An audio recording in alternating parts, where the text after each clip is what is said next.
Good evening. Welcome to the June 15th edition of the Downers Grove Village Council meeting. Welcome to all our guests this evening. This evening marks the first meeting in 462 days, or 66 weeks, without some sort of COVID-related adjustment to our meeting protocols. I'm pretty happy about that. As always, we'll begin with the Pledge of Allegiance. I pledge allegiance to the flag of the United States of America and to the republic for which it stands, one nation, under God, indivisible, with liberty and justice for all. Rosa, would you please call the roll? Mayor Barnett, Here. Commissioner Jose, Here. Commissioner Wallace, Here. Commissioner Sadowski-Fugit, Here. Commissioner Culvaney, Here. Commissioner Gilmartin, Here. Commissioner Glover. Here. Fantastic. All in attendance. Is there a motion concerning minutes of previous council meetings? Mayor, I move that the council adopt the June 8, 2021 meeting minutes and the June 1, 2021 executive session minutes as presented. Second. Any questions or comments from the council? All those in favor say aye. Aye. Opposed? Thank you. Item 4 on our agenda tonight, as we're moving right along, is a presentation from our Economic Development Corporation. This is a quarterly report. We'll welcome Michael Casa. Nice to see you, Michael. Thank you. Mr. Mayor and Commissioners, Michael Casa, President and CEO of the Downers Grove Economic Development Corporation, 5159 Mokel in downtown Downers Grove. Here for as the Mayor indicated, for our quarterly presentation. And as always, we start off with some economic data.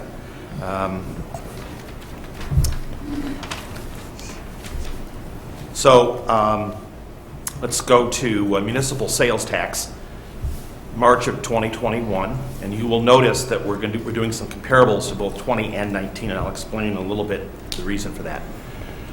So compared to March of 20, the village is up 54%, and versus 2019 up 22.68%.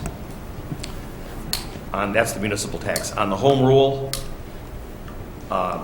March of 21 is up almost 46% higher than the same period in 20 and 17% higher than it was in 19.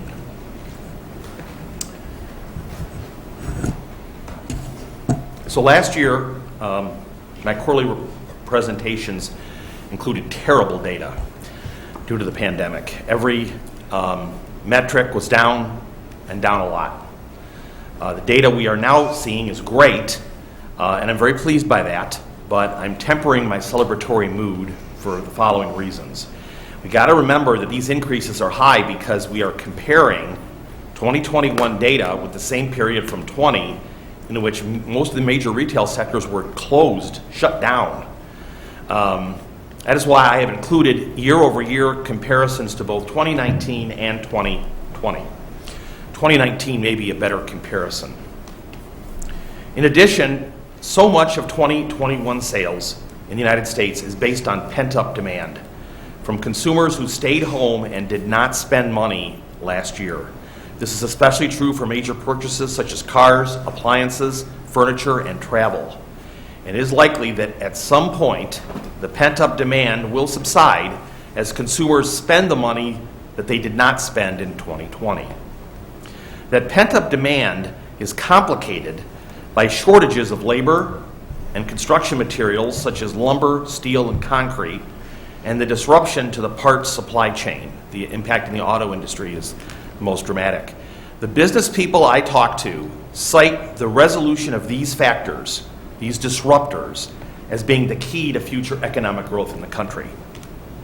My takeaway from all of this, and I'm not an economist and I do not have a crystal ball, but I do read as much as I can. My takeaway from all this is that the last normal economic year, quote unquote, was 2019, and that it may very well be that the next normal economic year won't be until 2022. Meaning when you go back and look historically, we'll probably have to stop at 19 and skip over to 22 for some realistic comparables. 20 and 21 are just too much of an aberration. So that's my disclaimer.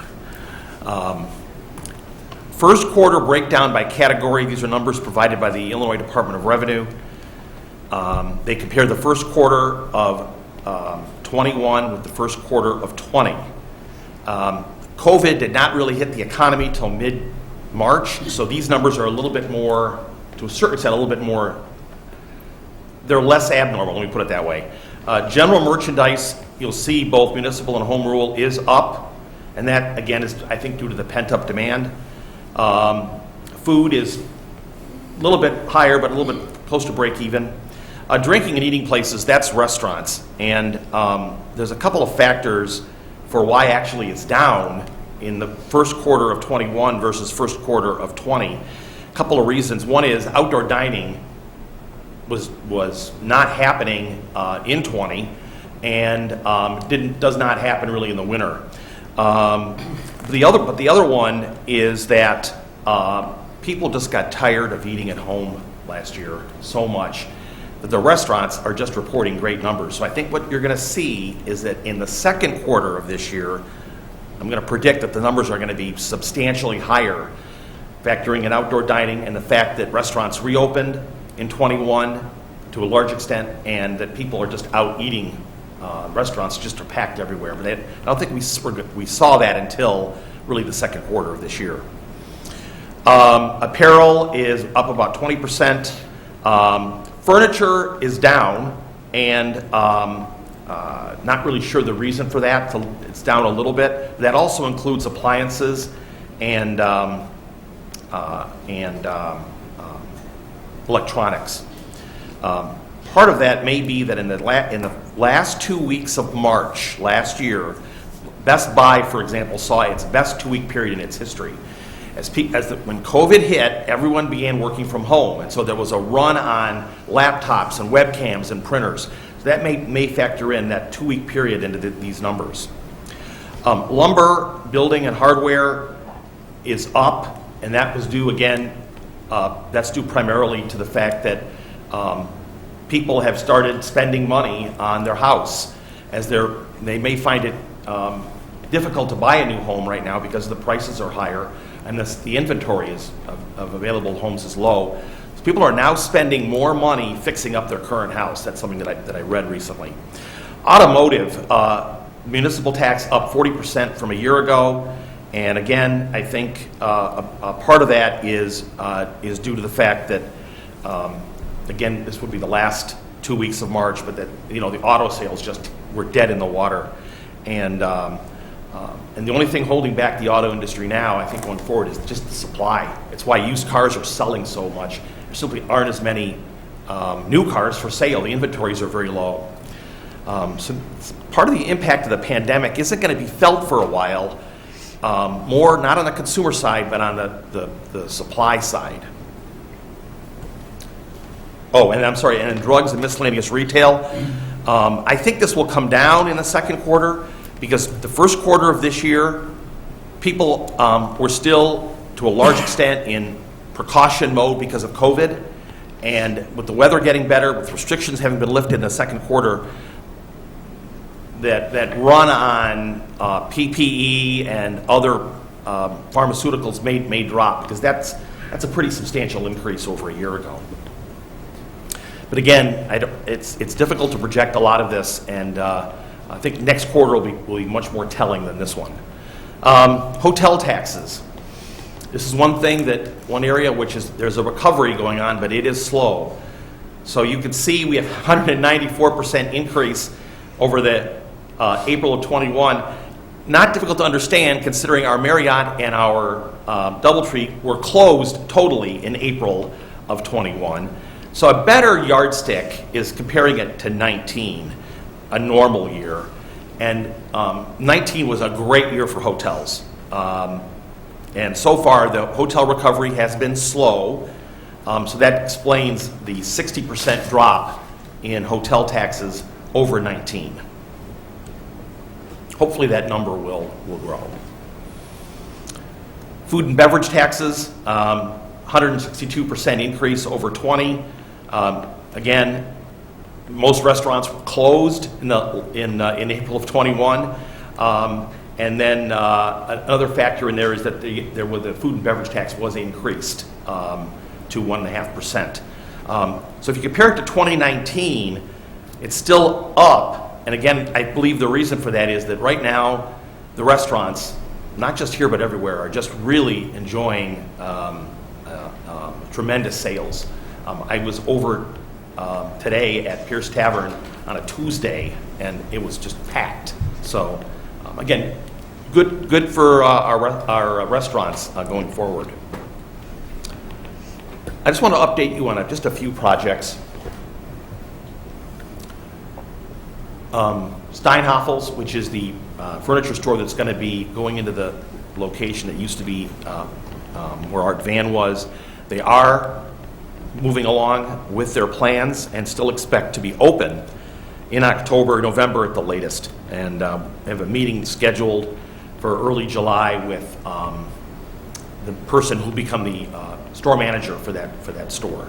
And they want to get involved in the community and I think be good corporate citizens. Equity Real Estate, this is what I call Equity 4 because it's their fourth project in Downers Grove. It's the one at 1111 Ogden that used to be the pool supply store. It's been demolished. They're now constructing their 4-unit multi-tenant building. They have 3 of the tenants signed, which is Noodles & Company, Tropical Smoothie, and Athletico. They're currently negotiating with a number of potential tenants for that 4th and final spot. They're moving along quite well. And already looking for more sites in Downers Grove. Bar Cheeto, which everyone knows has been open for a couple of months. They opened after my last report. I, again, just wanted to mention that as this is a great time for new restaurants to open. Their timing was great. And other new restaurants that have opened in the last few months are also seeing brisk sales. 5117 Fairview, which is a project by Ross Builders, is a 18-unit apartment building on the former closed gas station site on the northeast corner of 2nd and Fairview. And it's taking what was a horrible looking site and going to convert that to a new apartment building. So actually put a lot of time into that project. But I think for that part of Downers Grove, this is going to be a real boost. And I wanted to mention an update on a few office projects. You know about Edward Elmhurst, that they're repurposing the former bank building at 2205 Butterfield Road for a new medical facility. We're going to be one of the few communities in the Chicago area that will have facilities by 2 of the leading medical providers. Obviously, we've had long ties to Advocate here. Their headquarters is here, one of their hospitals is here. And now Edward Elmhurst has entered our community. They're planning on continuing to grow that facility. Instant Brands, which is a international manufacturer of kitchen products. Corel is one of their top brands. And they announced late last year they were moving their corporate headquarters to Highland Landmark. They've now completed their move. And so if you ever see a Corel product in someone's home, that company is now headquartered in Downers Grove. And then Transwestern, which is the owner of the Corridors 1 and 2 buildings on Warrenville Road, they just did a press release announcing 3 projects that total over 100,000 square feet. PDV Midwest Refining is taking 42,000 square feet for their new corporate headquarters. Oak Street Health is taking 42,000 square feet for a regional office. And Professional Wealth Advisors is expanding their current space by 18,000 square feet. And this pretty much fills the Corridors buildings. There's very, very little vacancy left, so that's certainly good news.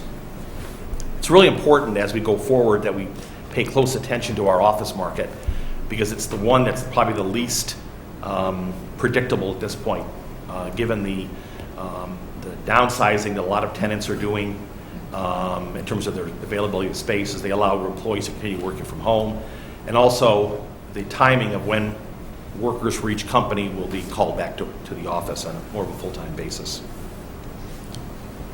A few initiatives I want to mention. Business grants. We spent a big chunk of last year identifying grants and notifying the business community in Downers Grove about available financial resources. In July, we're going to put together a list of all the companies in Downers Grove that received county and state grant money, and then we'll have the total dollar value of those grants, and then we'll add to that the roughly $41 million that was dispersed by the federal government to local companies for PPP, Paycheck Protection Program. So we'll have a good indication on who the companies were that got funds from the state and county, and also the total dollars that came into our community from the outside to help our businesses. 2 grant programs that we're keeping an eye on. The state of Illinois announced on June 1st a $300 million grant program called Back to Business, and they said stay tuned for details. This is out of the funds that they received from the American Rescue Plan. Once the details are out and the portal is open, we will get that word out to the businesses in Downers Grove. The second one is a bill that's been introduced, a bipartisan bill in Congress. It's called the Restaurant Revitalization Fund Replenishment Bill. It's to add another $60 billion to the Restaurant Revitalization Program that ended in May, and which the money was claimed very quickly. So once that bill has been passed Congress, signed by the President, and the portal is open, we will alert all the restaurants in Downers Grove, so one of them's getting an early notice right now, that there will be federal funds available to the tune of $60 billion for the restaurants in this country. Our annual luncheon. I think some of you have been to our annual luncheon before, perhaps most of you. It'll be October 1st at 11 a.m. I hope everyone will put that in your calendar. We did not have an annual luncheon last year. It was our first time since we launched this in 2013 that we did not have one. We are putting a survey out to some sponsors and our board members and others to ask what their comfort level is in having a live event. I'm fairly confident I know what the answer will be, which is good news. And at that event, I deliver an economic development report, and the mayor presents the Cornerstone Awards, which recognize local businesses that completed their project in the past 12 months and that were important projects for our community. And it's also an opportunity for us to thank and introduce our partners, and none more important than the village. It's a chance just to provide that recognition. It's also our 15th anniversary. The village of Downers Grove created the EDC in 2006, and so we're coming up on the 15th anniversary. We're going to be putting a video to look back on the past 15 years with the help of the village's videographer, Chris. We are working on our strategic plan, and the plan is to unveil that strategic plan here before the village council. And a few media notes. We are starting to run advertising again. We kind of paused that last year. We are now currently running an ad with real estate journals. In fact, the first one appeared today. They're digital ads. And it was the ad we ran had a photo of the new buildings that went up on Finley. And then we also have photos that we use for ads that talk about our commercial sector, our downtown, and our industrial sector. And our office sector. But two things I wanted to mention is that Real Estate Journals magazine, which is probably one of the top real estate publications in the Chicago area, they have an award presentation each year for a variety of categories. And I have nominated the Village of Downers Grove in the category of Municipality of the Year. Now, there's a lot of nominees, or a lot of applications have been submitted, but I think the way the village led and fostered a sense of teamwork through that pandemic, I can't imagine how someone else could have done it better, and that was the basis of my nomination. So keep our fingers crossed that we can win that. I'd love to see the mayor get up there and accept that award. And last but not least, our board chairman, Bob Fernandez, was selected to be profiled in a magazine from another community. And if you've ever seen this magazine, when they do profiles, it's all about the person they're profiling. And Bob said, let's just talk about the town. And so if you haven't seen the story in Naperville Magazine, we're featured in there. And Bob talks about the restaurants and the Tivoli and the parks and all those, a lot of good things about Downers Grove. So one of my best friends works, my counterpart in Naperville, and she called me up and said, how the heck did you pull that off? So thank you, Naperville Magazine, for featuring Downers Grove. And just want to close by just thanking the council and the staff again for your just unwavering and tremendous support of our organization. You are our indispensable partner, and we work hard every day to continue to earn your trust. Thank you. Happy to answer any questions you might have. Thanks, Michael. Anyone got any questions for Michael? No question, just a comment. Just wanted to say thank you for all of your continued hard work. I'm glad you mentioned Bob. I had a note to mention him as well. The article is titled Good to Grove. And I think it really speaks to, and like you said, you know, that article is meant to profile a person. And instead of talking about himself, he chose to talk about our community. And I feel like that speaks volumes about the EDC, about the board, and about the great work that you all do. So thank you very much. Thank you, and I'll be seeing Bob tomorrow morning, and I'll pass that on to him. Thank you. Michael, I got a couple questions. Sure. On that table, first quarter breakdown by category, those are percentage changes versus 2020, correct? That's correct. Okay, so you had some good cautions about how that should be taken. And I'd add to that 19 is one comparison. We would all have been expecting growth in 20. So a 19 number plus growth, plus a discount for, I don't know, what irrational exuberance maybe in the moment. Right. It's something to watch. I appreciate the data and just don't want to get ahead of ourselves on it. This one comment, this may seem hard to believe, but 20 was actually easier to understand than 21. Yeah. The combination of this pent-up demand, which is hard to quantify, combined with these disruptors that I mentioned, make this a very difficult year to figure out. And so that's why I think that 22 will kind of get us back to some normalcy in terms of the national economy, and maybe that'll be the comparison with 19. On that strat plan, there's been a lot of work already into that. We still got a long ways to go, but we're talking about the first week of August here, right? August 3rd. Fantastic. That date is still great. So I'll be presenting on August 3rd. We're going to invite everyone on our executive committee to come in and sit in the audience and have Bob Fernandes, our board chairman, kind of introduce them. Won't take too long, I promise. We're looking forward to having them all here. Anybody else? Chris?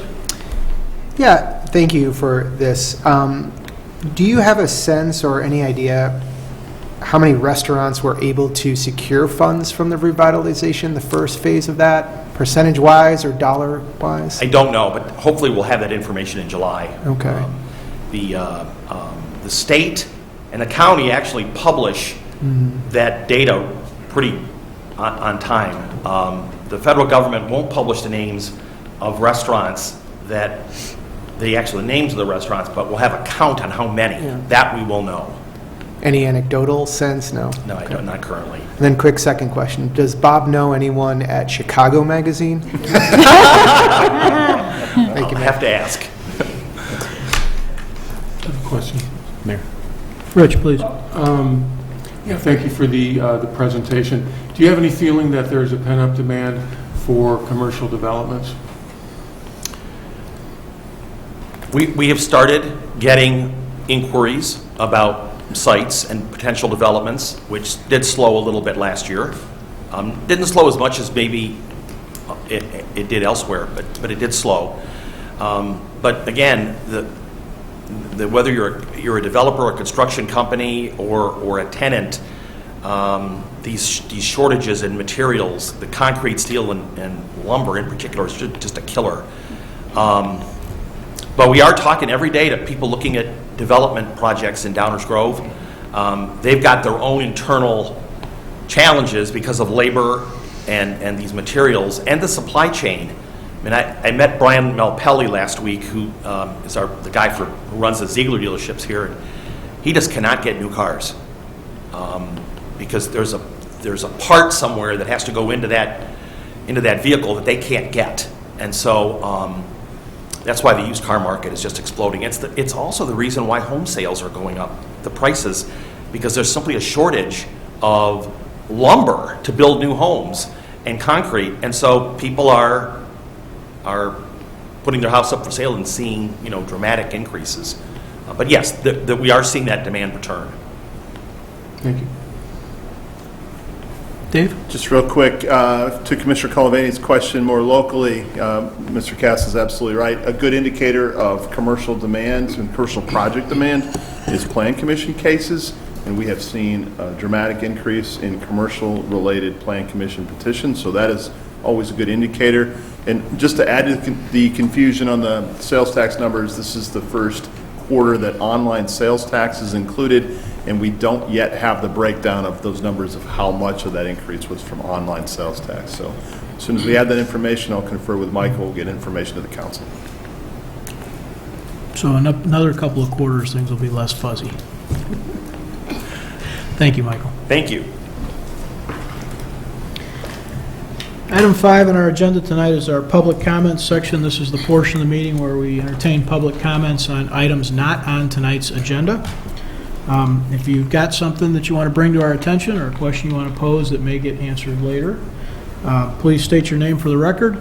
Try and keep your comments to 5 minutes or less.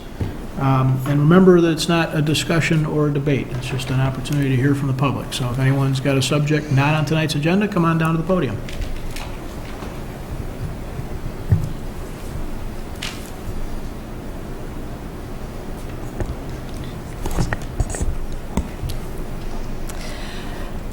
Good evening, honorable council members and respected village staff. My name is Angeli Alva, and I have been a Downers Grove resident for the last 6 years now. And I'm proud to be joined here tonight by several other locals to encourage our community to commemorate Juneteenth, or June 19th, which is also known as Freedom Day. This isn't a new holiday. Rather, one that's overdue in becoming a universal day to honor and recommit ourselves to freedom. As was marked by the arrival of Union troops on June 19th, 1865 in Galveston, Texas, finally bringing the Emancipation Proclamation to fruition. I'm grateful to former Village Commissioner Kavanaugh Gray for sending along his remarks electronically that provide us with a deeper shared understanding and appreciation for Freedom Day's historical significance. In fact, it was the incredible Black Lives Matter march organized by Prevail Bongo and the earnest and heartfelt words of Commissioner Gray as he spoke from the dais last summer that made me care enough to come and speak with you in person tonight. While Juneteenth happened over 150 years ago, we know that there isn't widespread awareness of it. And so Juneteenth isn't just an opportunity to celebrate American history and our progress towards a more perfect union. It's also the perfect time to celebrate our local history here in Downers Grove. I am grateful for the Downers Grove Historical Society's efforts to preserve the memories of those laid to rest in the Main Street Cemetery, which allowed me to learn about some incredible individuals whom we should all know about and celebrate, especially on Freedom Day. Preceding the Civil War, many here in Downers Grove were an active part of the Underground Railroad, helping enslaved people find their way to freedom in Canada. I am proud to share with you that Downers Grove had many abolitionists who operated these stations, including the families of Pierce Downer, Samuel Curtis, David Page, Robert Dixon, Henry Carpenter, Rockwell Guild, and Israel Porter Blodgett. Israel L. Blackburn came to the area as a freedman after serving in the Civil War. It was Samuel Curtis who gave him land to farm. We also know that Mr. Blackburn went on to become a respected member of the community, operating a profitable vegetable business, and became one of the founders of Downers Grove in signing the village's incorporation papers in 1873. And we also know that every Memorial Day, he was known to walk in what we now know as the Main Street Cemetery to honor the veterans buried there.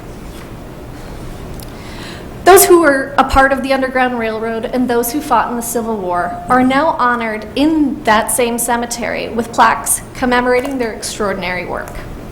I invite everyone to continue to explore this rich history through the work of the Downers Grove Historical Society and the Blodgett House that is maintained by the Downers Grove Museum, which is a part of the Park District.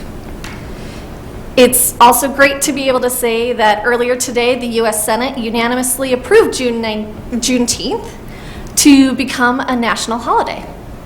And just last month, the Illinois State House and Senate voted unanimously to make Juneteenth a state holiday, and it has been sent to the governor to sign. I've also been in touch with both local school districts, D58 and D99, about Juneteenth, and I was really glad to learn that it's already a part of their curriculum. And so it looks like it's just up to us adults to catch up. I want to also recognize that yesterday, June 14th, was Flag Day, a day to honor our country's symbol of freedom, democracy, and hope. I believe that honoring Freedom Day on June 19th comes with the same civic responsibility that we have when we recognize Independence Day and Memorial Day. These aren't just for us to enjoy a day off, but each deserves to be solemnly recognized, just as Mr. Blackburn did every year, for the lives given willingly and unwillingly to establish, advance, and protect our country and all the good that it stands for. My hope is for Freedom Day to be universally understood in Downers Grove as a day to celebrate and pay our respects to our forebears who helped us progress as a country towards one that upholds the unalienable rights to life, liberty, and the pursuit of happiness for everyone. I hope that my time here tonight has helped others gain an appreciation for why Juneteenth is important to our country and especially to Downers Grove. I look forward to working with others to continue to raise awareness and find a way in which the entire community of Downers Grove can come together to celebrate Freedom Day for generations to come. Thank you. Thank you. Others with subjects not on tonight's agenda? Okay, seeing none, we will continue with our consent agenda. Is there a motion concerning the consent agenda? Mayor, I move that the council adopt the consent agenda as presented. Second. Rosa, would you please call the roll? Commissioner Jose? Aye. Commissioner Wallace? Aye. Commissioner Glover? Aye. Commissioner Gilmartin? Aye. Commissioner Culvaney? Aye. Commissioner Sadowski-Fugit? Aye. Mayor Barnett? Aye. That motion passes unanimously. Next item on our agenda tonight is our active agenda. This is the portion of the meeting where we plan to take action on subjects previously discussed, sometimes last week, sometimes for a long period of time. With that, is there a motion to approve the amended downtown design guidelines? Mayor, I move that the council approve the amended downtown design guidelines as presented. Second. Any questions or comments from the audience on our downtown guideline amendments? Council questions or comments? Rosa, please call the roll. Commissioner Jose? Aye. Commissioner Wallace? Aye. Commissioner Glover? Aye. Commissioner Gilmartin? Aye. Commissioner Culvaney? Aye. Commissioner Sadowski-Fugit? Aye. Mayor Barnett? Aye. That motion passes unanimously. Is there a motion concerning text amendments? Mayor, I move that the council direct staff to prepare the necessary text amendments to the village's municipal ordinances regarding updates to the current review and approval process for certain construction projects in the downtown, consistent with option 3. Second. Any comments or questions from the audience on this agenda item? Questions or comments from the council? Leslie, go ahead. Sure. This has actually been a much more challenging topic than I originally thought when it first came across our desks, and I've really been trying to listen to everyone that I can.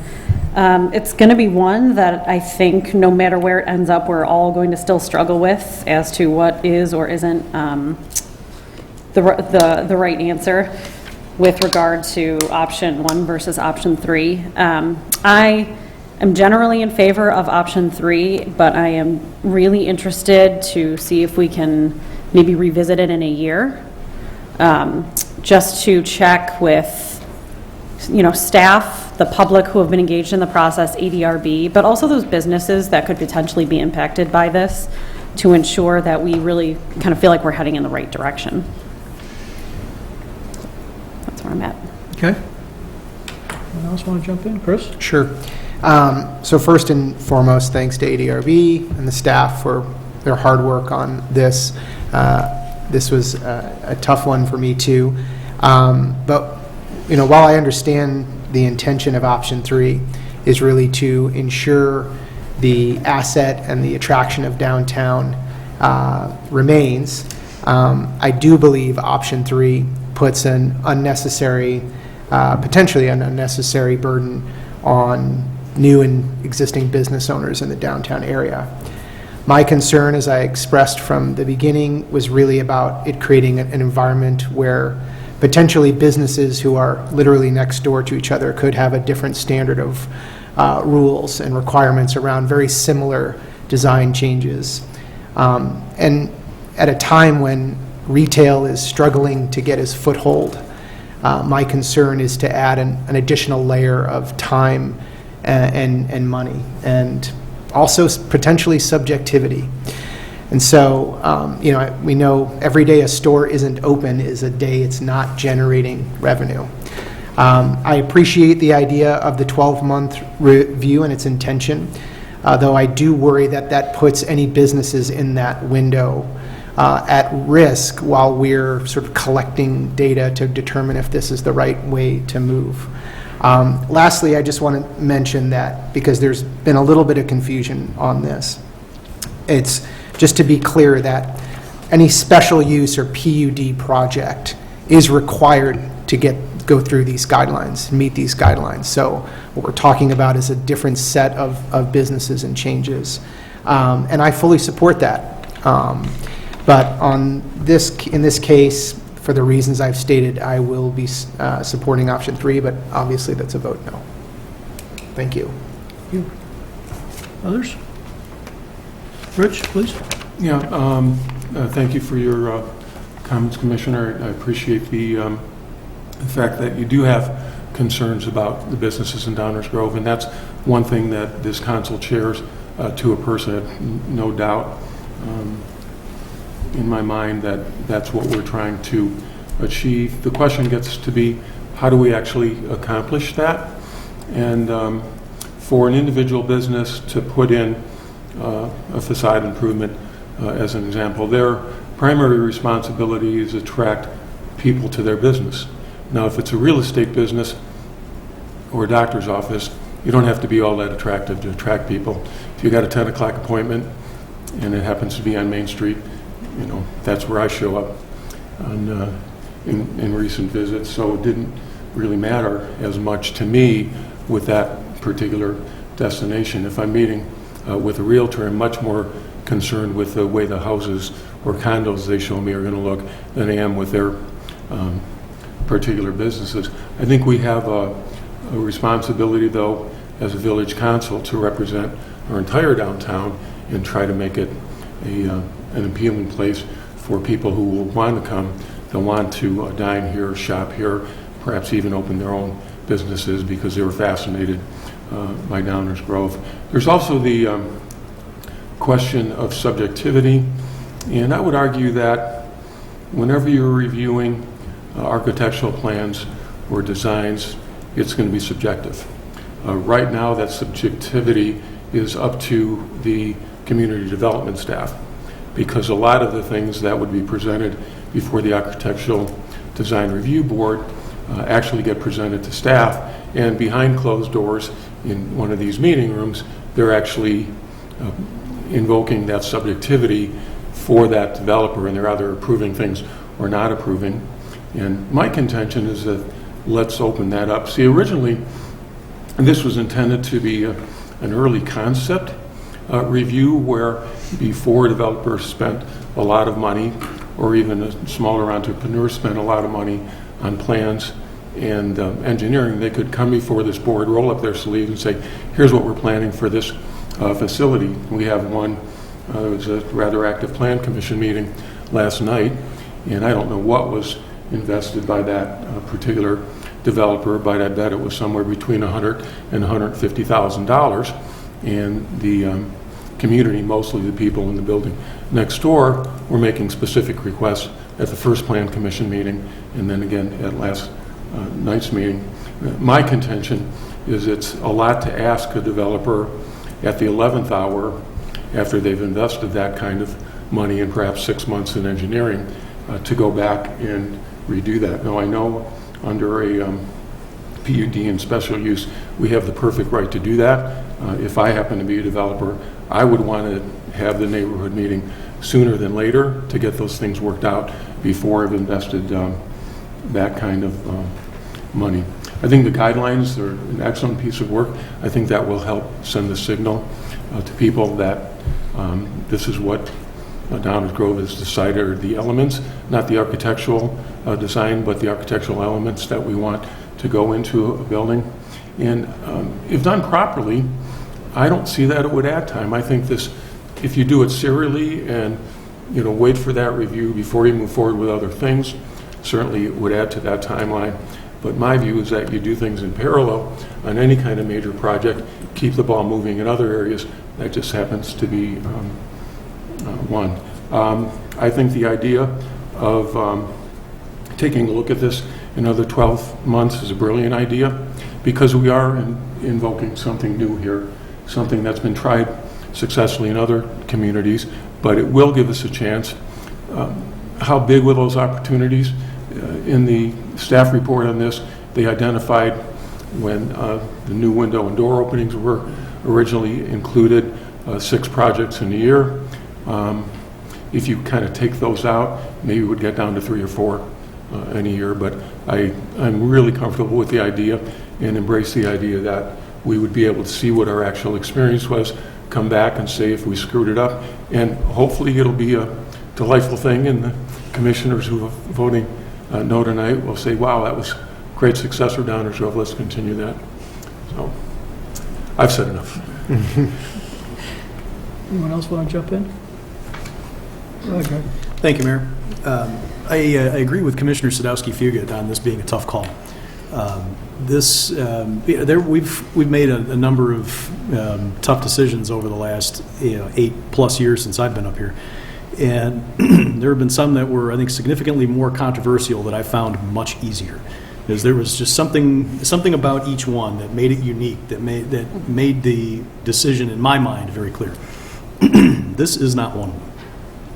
This, in my mind, is a pure policy call, and you're trying to balance the needs of the community and the desires of the community and the desires of the business community and the needs of the business community. Because I am concerned about the added burden on downtown business owners. I'm concerned about lengthening the time. I'm concerned about additional procedure and the cost that comes along with that. I agree with all of that.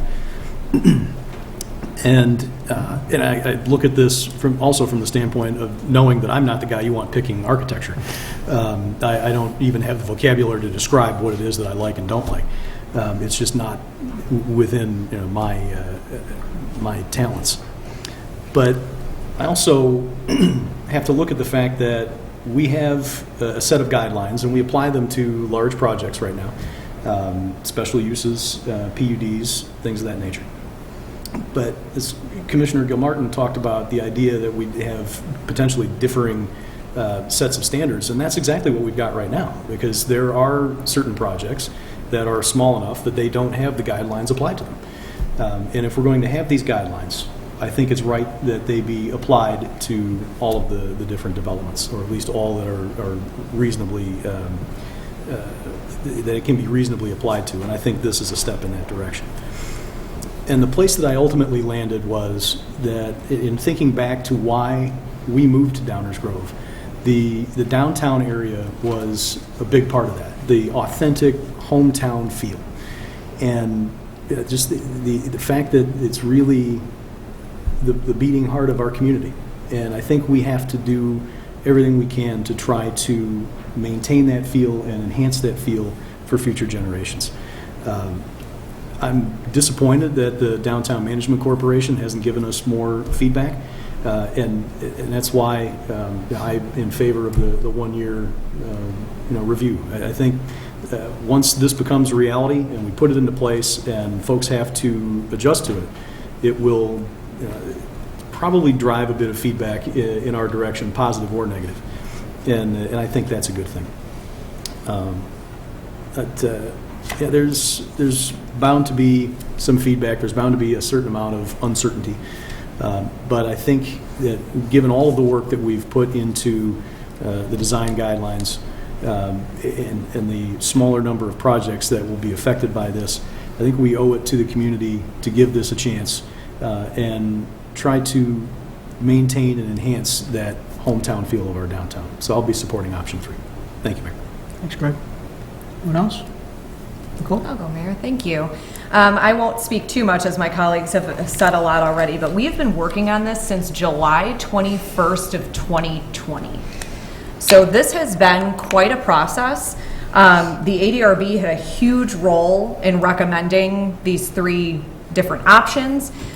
For me, I felt that option 3 was a nice compromise based on, what I heard from my colleagues up here. I'm in full agreement of reviewing the process after 12 months. I think that's an excellent idea. I had initial concerns about council serving as an appeal board, but then I was reminded that our ADRB board is one of our boards where professionals in that field sit on that board. And volunteer to do so. And so, a lot of times we get complaints about our boards not being heard or, wanting to do more. And I think that we have an opportunity here. I know that that's not necessarily what this is about, but we have an opportunity here to kind of do that a little bit more and put a trust in one of our boards to make some of these decisions. So I'll be supporting option 3 tonight, agree with the 12-month review period. Thank you, Mayor. Thank you. Anyone else? Danny, go ahead.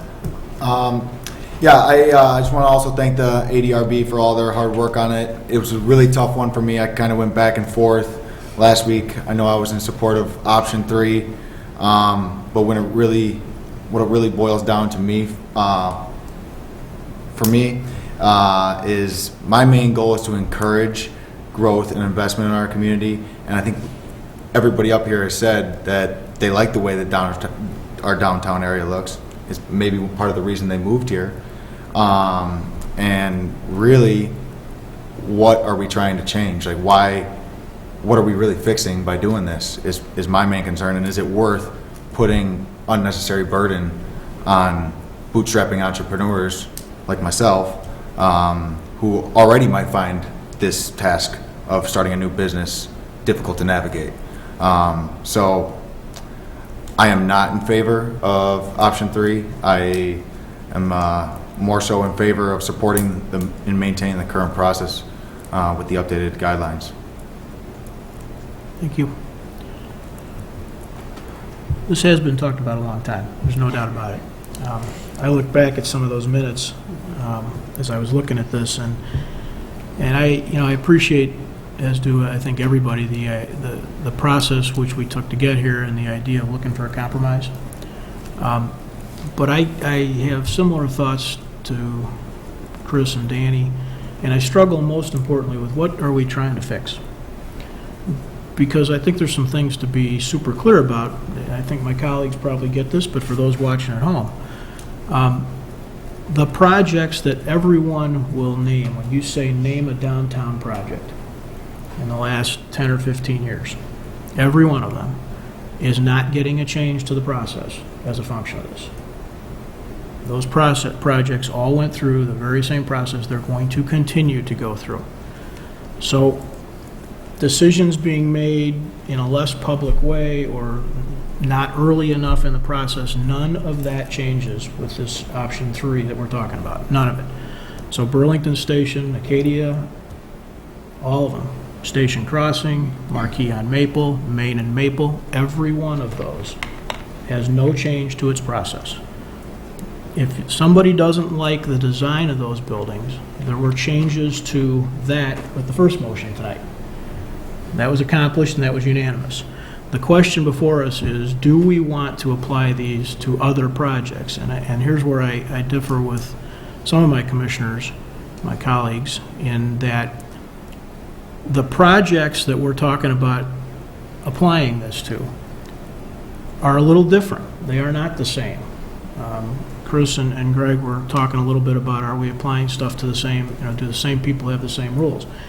The projects, like the ones we just mentioned, those big ones, our PUDs or our special use issues, those folks that run those projects, that ask for those projects, are asking for something from the village. They're asking for the community they're coming into to either regulate them differently or grant them special privileges for the use of the property in a way different than is allowable by right. What we're talking about doing now is applying those same regulations about design, subjectivity that we've talked about, that we heard Stan go through, to those projects which are requiring only a building permit. They're not requiring any special compensation, dispensation, however you want to say it, consideration from their village government. None. And now we're saying, if you're in the CBD and if you're looking to pull a building permit, you are going to have a different set of rules than anybody else in town that's not in the CBD pulling the same permit. That feels like a burden to me. And I think, when Greg, you mentioned the town that you moved to and the hometown feel, and then Danny said, yeah, we got here without this. That people still say that very same thing, and we got to this very point without it. We have one potential example of a small building that some people don't really find attractive. That's it. We went through and we looked at other examples, recent examples like Barcheto and Spengam particularly, but there's others. There's the DMG building, there's the Starbucks building, there are others that have successfully gotten to a point where we didn't feel offended as a community by them not following the design guidelines in the same way as PUDs or special uses. For me, it seems like a solution in search of a problem that adds burden to the smallest folks that might be trying to do work in our town. And that, I'm just struggling with that. Rich and I spent Saturday kicking this around, and we don't agree on this. That happens. So I will be voting no. The review in a year is certainly fine. I mean, that's a nice compromise to make. It might be as many as 3 permits, or it might be 0. I mean, the truth of the matter is, this is anything that big that happens downtown is not getting changed. So this is potentially a couple of one-offs. And so maybe in a year we'll have some experience, or maybe we won't. I'm excited about the design guidelines. That first motion, I think, was the biggest deal and has the biggest opportunity to actually affect what we all see and experience in the downtown. This one is just a regulation too much for me. So, anyone have anything they want to add? Okay, Rosa, would you please call the roll? Commissioner Jose? Aye. Commissioner Wallace? Aye. Commissioner Glover? Nay. Commissioner Gilmartin? No. Commissioner Culvaney? Aye. Commissioner Sadowski Fugit? Aye. Mayor Barnett? I was wondering if you're going to let me vote. Nay. The motion passes 4-3. Thank you all. This would normally take us to our first reading portion of the meeting, where we would begin discussing subjects anew, like, for instance, something like this. We do not have anything on our first reading for tonight. So we're going to go to mayor and council member reports before we take a little recess and continue with the manager's report. So we'll start to my left. Danny, you got anything? No report, Mayor. Chris? A couple things, Mayor. Thank you. First, a friendly reminder to drivers that with schools being out and the great weather we've been having, more bikes and pedestrians on the road, to take a little more caution, especially at intersections. I've witnessed too many times and have heard too many incidents, folks rolling through intersections in a rush. All of our kids are out there, so please be safe. Secondly, I want to thank the speakers tonight for talking to us about the importance of Juneteenth as a day of remembrance and celebration and recognition of the contribution African Americans have had to this country. Couldn't have said it better myself. Thank you. Thank you. Greg? Thank you, Mayor. I just wanted to say that it's really nice to not look through glass, whatever, plexiglass, whatever. You know, there's no, as I look in this direction, there's no reflection of what might be going on over here, you know, things like that. And I regret only that I never actually made good on my threat to try to splat myself on the divider between the mayor and myself during a meeting. Thank you, Mayor. Thank you. Rich? It is great to be able to walk into a store without a mask, and I'm still somewhat concerned with the number of people who are still wearing masks because they haven't been vaccinated, and so I would just urge people to go out and get vaccinated. Thank you. Leslie? Yes.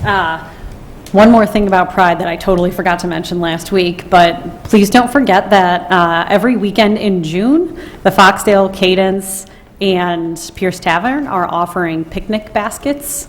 So Saturdays and Sundays, you can call ahead or you can check with them in the morning, and the proceeds will be going to the Youth Outlook Drop-In Center that we talked about. So I forgot about that last time and I felt bad.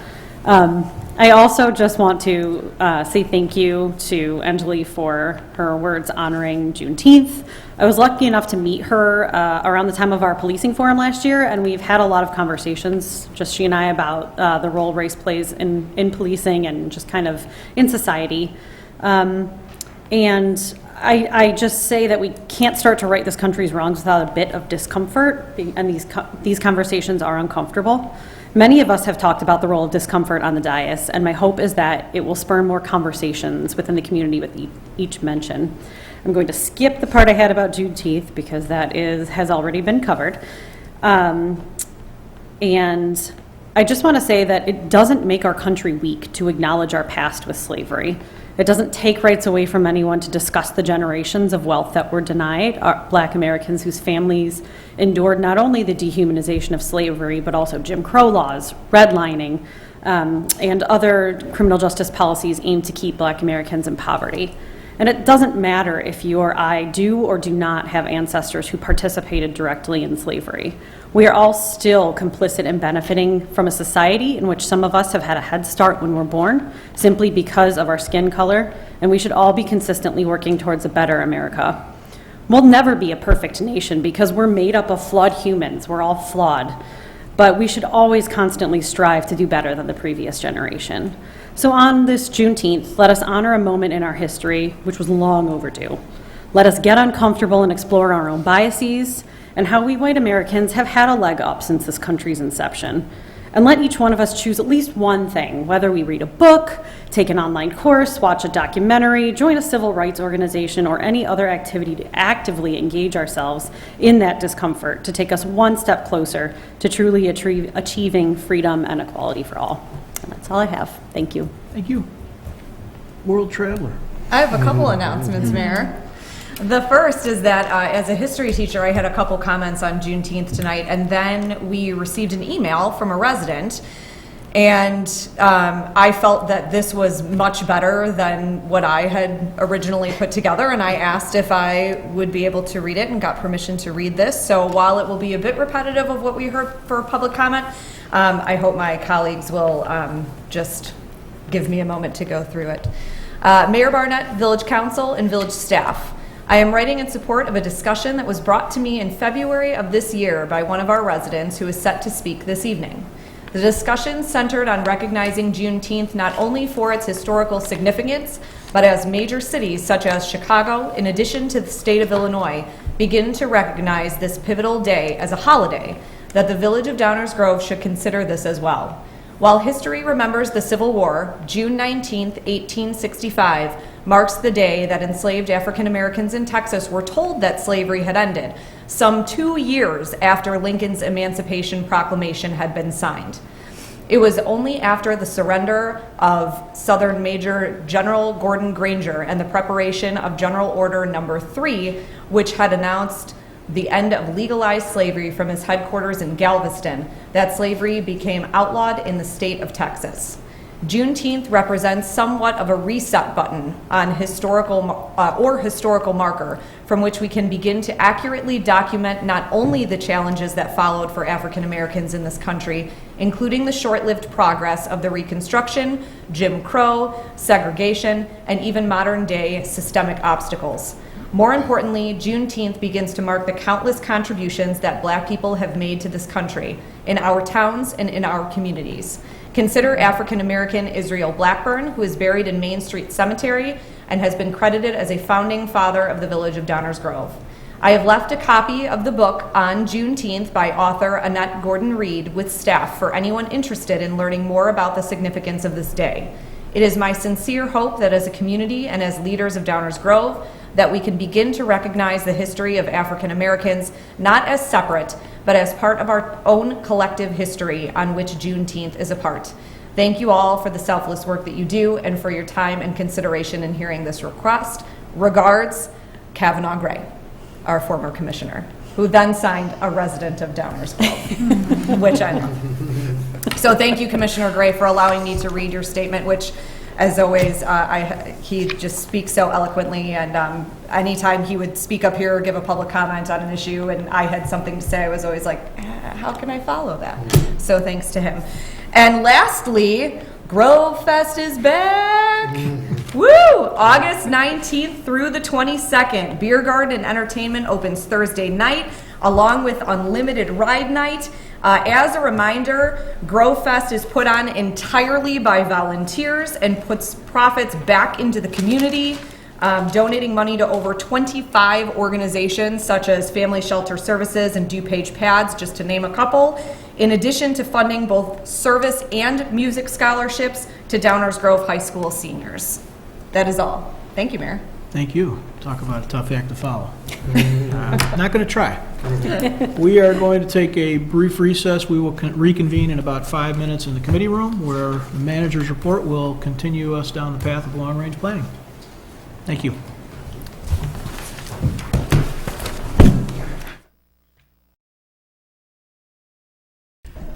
We are continuing our long-range planning process.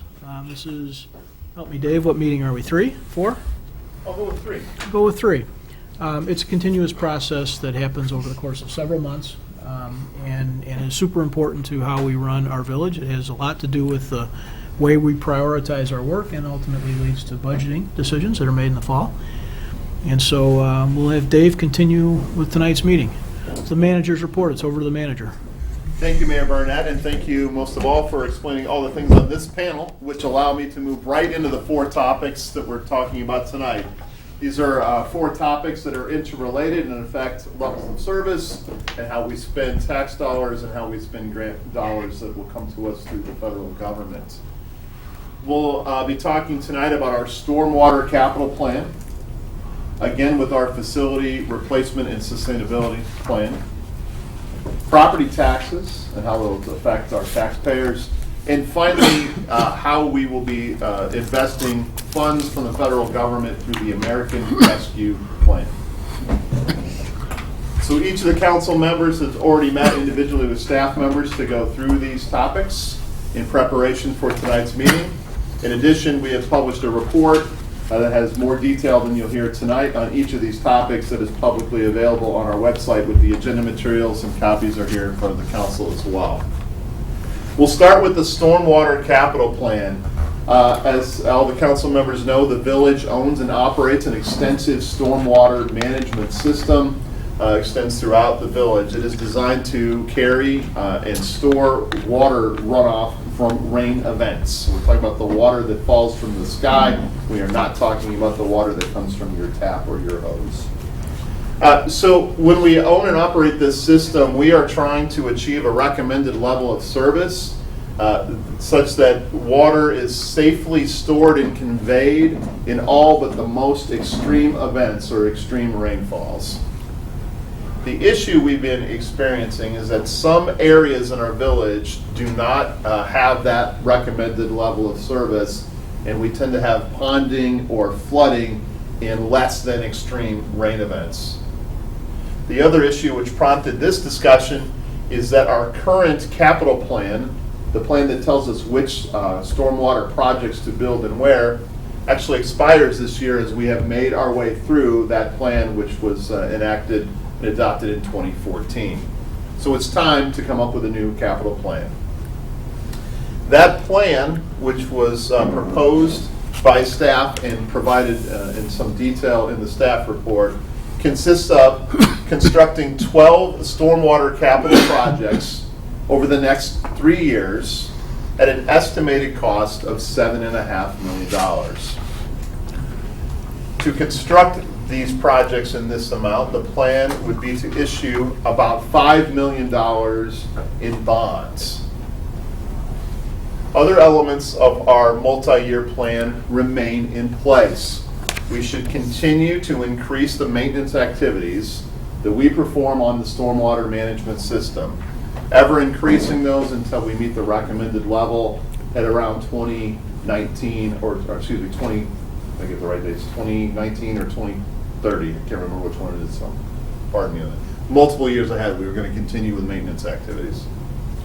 We should continue to use the revenue that is collected through the stormwater utility fee for all expenses related to the stormwater system.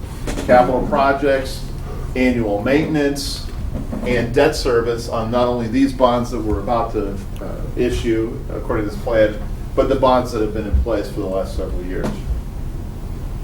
Our plan calls for us to continue to increase that stormwater utility fee, which has been in place since 2013, at a rate of 8.7% a year. We've done that in almost every year since the stormwater utility was created. If we do that, we will be able to enact this plan, and you'll see how those monthly fees play out for a typical residential property in the village. Right now, a typical single-family detached house pays about $162 a year, and by the 2023, that would be up just over $190 per year. As for the actual projects, we have a listing of the 12 and the approximate year they would actually be constructed, with several projects next year in 2022, just a couple in 2023, and several more in 2024. Please note that there are 3 projects that do require the village to get control over some land that we do not currently own or have access to through land acquisition. If the council directs us to pursue this plan, staff will immediately begin to pursue acquiring land for those projects. There are descriptions of the issues related to these sites and the projects in the staff report. If you have any questions on that, that's why I brought my friend Andy Sikic, who's the Director of Public Works, who could walk us through any specifics on the capital plan. So with that, I will pause and turn it back over to you, Mayor, see if there's any council questions. Thank you, Dave. Are there any council questions or concerns? It's a fairly big decision. As Dave said, this goes back to 13 or 14 when we sort of last made a commitment like this, so we're revisiting that now. It's important.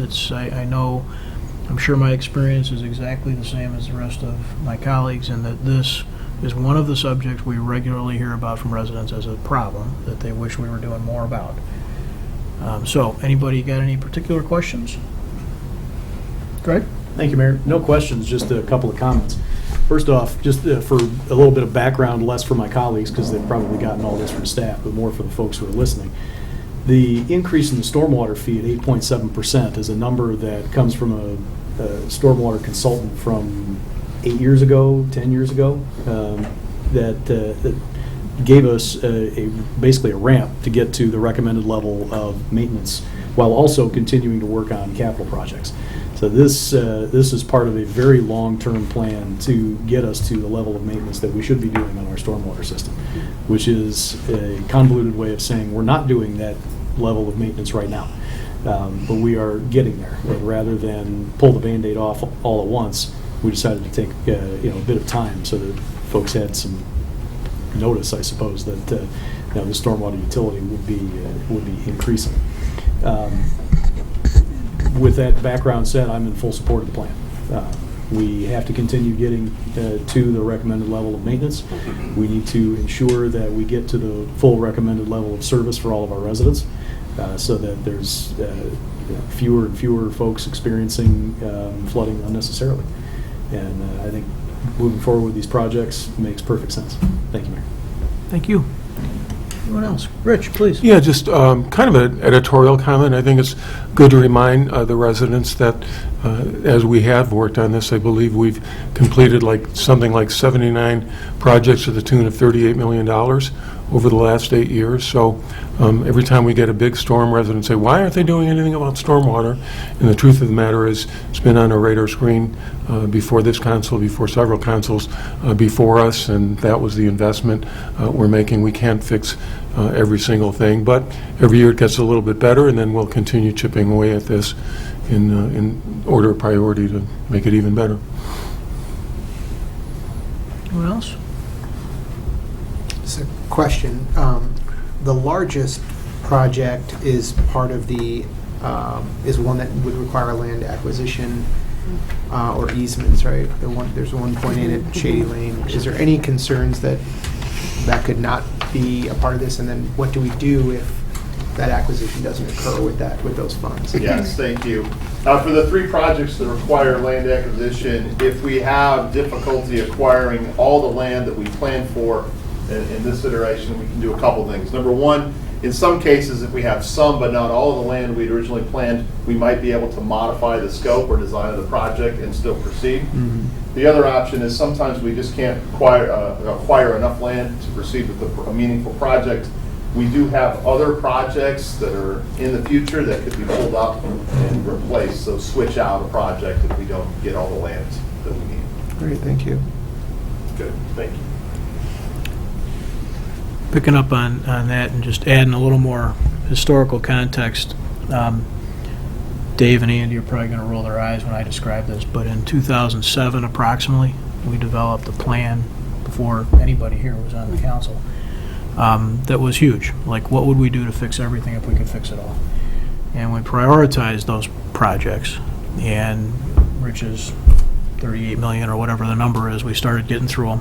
This is 13. We had the big event that caused us to reset a little bit. April.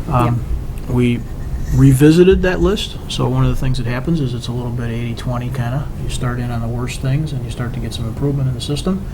And in 13, we had another major event that caused us to reevaluate the balance of the list, if you will. That list still goes way out. There's plenty of things on the list for us to do. And I guess that every time we talk stormwater, I feel compelled to get into the record, and for anybody's ears who are listening, that recommended level of service is a little funky with stormwater. It's it's intended to minimize the opportunities for there to be structural flooding that we think is dangerous. It doesn't mean you don't see standing water. So it's sometimes a little bit of a hard thing, particularly for residents to understand, because they see flooding and they say, why aren't you doing something? The odds are, if it's not in your house, somebody's been helpful to you already. So that's it. That's all I've got. Anybody else?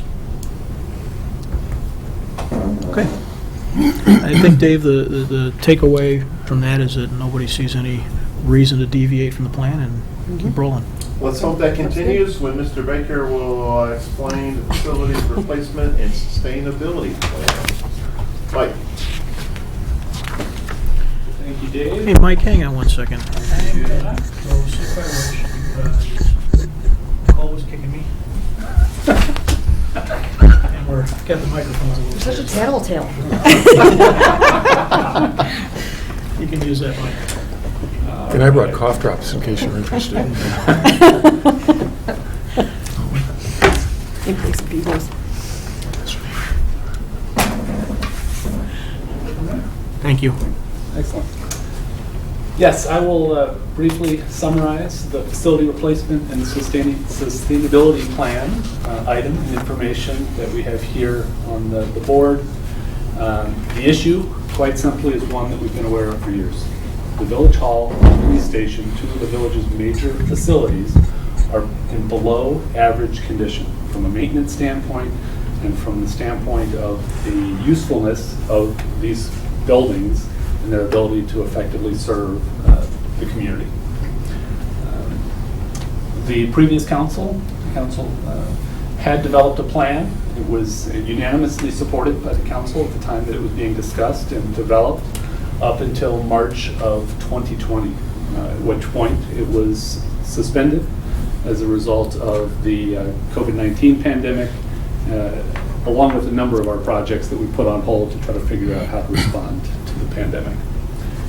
The information that's contained here in green essentially summarizes the plan that was put on hold in 2020.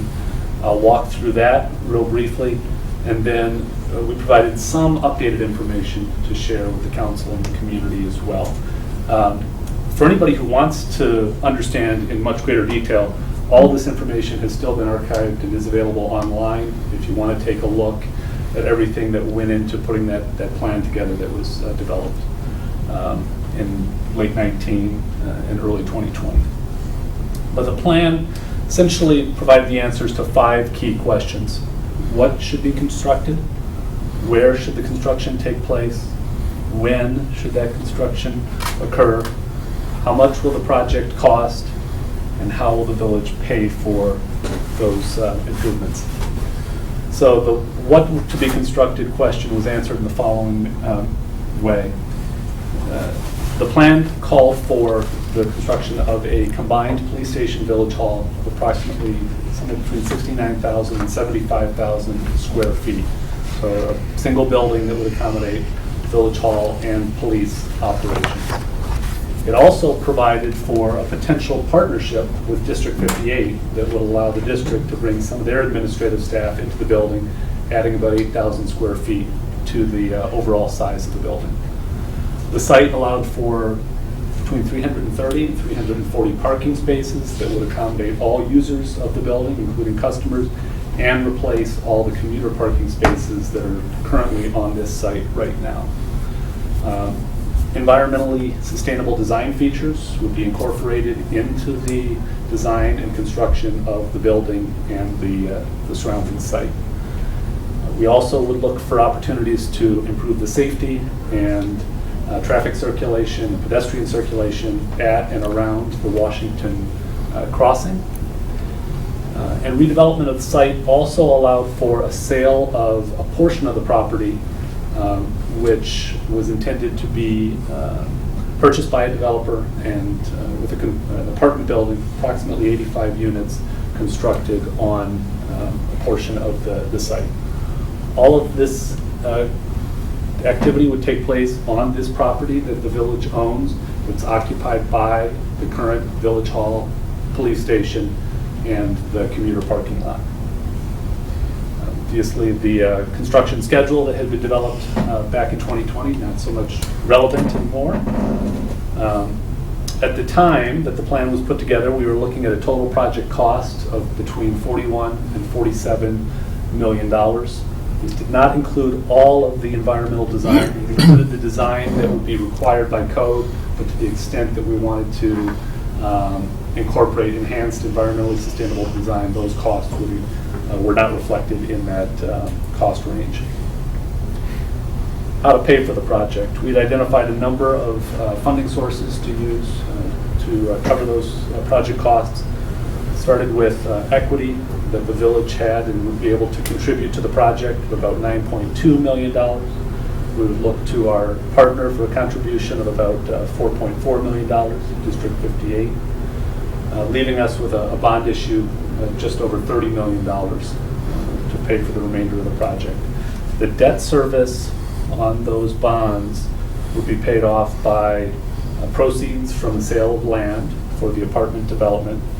The taxes, property taxes generated from that development project, along with a number of village revenue sources that had been earmarked and identified and committed to supporting those debt service payments. The net effect of all this is that it left us approximately a gap of $145,000 per year over a period of 25 years that would be necessary to sort of make up the difference and cover all of the costs for the project. So again, a very brief summary of the work that had been done and the plan that was developed in 2020. Now briefly to touch on some updated information shown here in red. Certainly, as if we were to proceed with this project, we would need to do a little work to kind of reassess and update that space needs work that was completed well over a year ago. That was the basis for the size and square footage of the facility. Really applying some of the lessons learned through the pandemic and how we adjusted operations as a result of what we experienced over the last 14 months. Of course, we'd also need to re-engage our potential partners at District 58 and discuss how that partnership might look going forward. And then in terms of some updated financial information, very preliminary, but we wanted to provide a sense of how these figures have changed in a little over a year. Obviously, with the cost of increased construction costs and cost related to inflation, we estimate that the total project costs is now somewhere between $45 and $54 million. The amount that the village has available in terms of equity has also increased, looking at between $11 and $13 million now that we can commit to the project. We increased the partner contribution amount consistent with the increase in the total project cost, which leaves us a total bond issue amount of about $32.6 million. The net effect of these adjustments is that we're looking at now about a gap of $250,000 over that same 25-year period of time. So again, just a brief update and summary of where we have been with some updated information. Be happy to answer any questions, and we look forward to council's discussion and direction on this topic. Thanks, Mike. Anyone got any thoughts and reactions to that or additional questions for Mike and team? Question in front of us is, do we get started and go forward? That's the question. So, do we pick up and take off where we left off, or do we still hang on and see what's happening? That's the question we have to determine. Greg. Thank you, Mayor.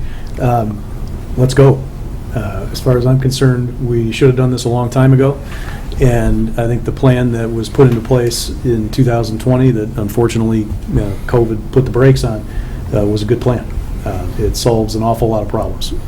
Getting rid of a building that's falling apart next door, the 90-plus-year-old building that we're sitting in right now, straightening out Washington and making the crossing more safe there at the tracks, bringing additional development to our downtown. These are all very positive things. Do I wish that there wasn't inflation? Yeah, unfortunately, that's the world we live in. The need is here, and I think the solution in front of us is the right one. What kind of timetable, Mike, do you have for when we can get the update on the space needs? We haven't exactly put together the precise updated project schedule yet. We will, I think, based on council direction, pretty quickly get to work on what that time frame would look like. Great. Given the RFP that's out on the street for the Longfellow property, I would think 58 would be very interested in talking to us. Mm-hmm. So I think the time is right, the need is there, and we should move forward. Thank you, Mayor. Thank you. Others? Leslie? I'm in agreement with Commissioner Jose. We had a great plan at the time, and I can't see any of the large-scale parts of the plan changing in any way, other than, just maybe updating some space needs and the configuration potentially a little bit. But beyond that, this was a really solid plan. I'm empathetic towards the fact that it can appear difficult in the midst of COVID as we talk about a new building and how that can be challenging. But realistically, this is a service organization, and so if we don't have the tools that we need at our disposal to be able to do those services, then we are not going to continue the level of service that everyone expects. And there are concerns from the building falling apart to space concerns if anybody has toured the police department building, that building has safety concerns. It has limited space where police can discuss things with victims. So, there's there are so many reasons why this is so long overdue that I'm fully in favor of continuing the plan as is and seeing where we can get with that as quickly as possible. Obviously, inflation is a concern, but we might as well at least get started when interest rates are still low, and get this going. Yeah. Thank you. Anyone else? Rich? Yeah, I mirror the commissioner's statements. We have, there's often a stated concern that a new village council is going to come in, and will that change everything? So we appreciate the new commissioner's willingness to come in midstream in the middle of the game and get called in here while we continue moving forward. Staff always does the heavy lifting around this, and it wasn't just the staff. There was wonderful public engagement around this. All of the ideas were vetted. I remember Willis Johnson coming in and said, well, maybe you should consider, putting it in Ellsworth, and then you realize, no, we have to TIF this in order to, make us do that. So all of those concerns were, I think, adequately addressed. It takes maturity and vision to continue moving forward, and some level of trust that we have a professional staff. They're fully capable of doing this. And I really think the community has just come along, that they feel this is well overdue as well. So I'm fully supportive of moving forward as quickly as possible. And sure, we have inflation, but we're also paying for it with inflated dollars. Anyone else? Nicole? I almost called you Leslie. You did. I'm looking at Leslie and switching to Nicole. It's the haircut. It's okay, it's all good. When I sat in our individual meetings and looking at this plan and talking about, do we sit and try and update, and do we try and consider all of the ways that COVID has changed our world and kind of start from scratch. I was having a really rough time with that, because I think it was a big disappointment for all of us who were on the past council, who approved this finally and agreed, and then COVID hit. What I don't want to see is for us to spend another 20 years bouncing back and forth and trying to figure out what to do. I think, as Commissioner Cullivaney stated, the community has come on board with this. They've seen, we had open tours of this building, the police station. People have seen kind of what's going on firsthand. So I really think we need to move forward, because my biggest fear is, if we do not, that this is something that's going to continue to get kicked down the road. That's all, Mayor. Thank you. Chris, go ahead. So, echo a lot of the things that you've all said. I think primary for me is the safety issue with the police station. Our responsibility as a village is to make sure we're providing excellent services, and safety is key to that. So I looked at the plan. I think it's a solid plan. I think, of course, we have to ask some questions post-COVID, but I don't think they're questions that would prevent us from moving forward with the great majority of this work. And I think the longer we wait, the more expensive it's going to get. So I feel confident in supporting this. I am interested in what some of those environmental design costs will be, and what kind of considerations we're put in for that, because I think that's critical, especially as we're spending our taxpayers' dollars on it. We want to make sure we're sustainable, which is also a strategic goal for us as a village, and just important overall. But I feel like a plan is as good now as it was then, with just some questions around what's changed. And I don't know that as much has changed as we thought it might if we had talked about this 6 or 8 or even a year ago, or in the midst of it. So that's all. Thank you. Thank you. Danny, you got any thoughts on it? Sure. Rich, you don't have to worry about the new council members throwing up a roadblock on this one. What? That's a thing?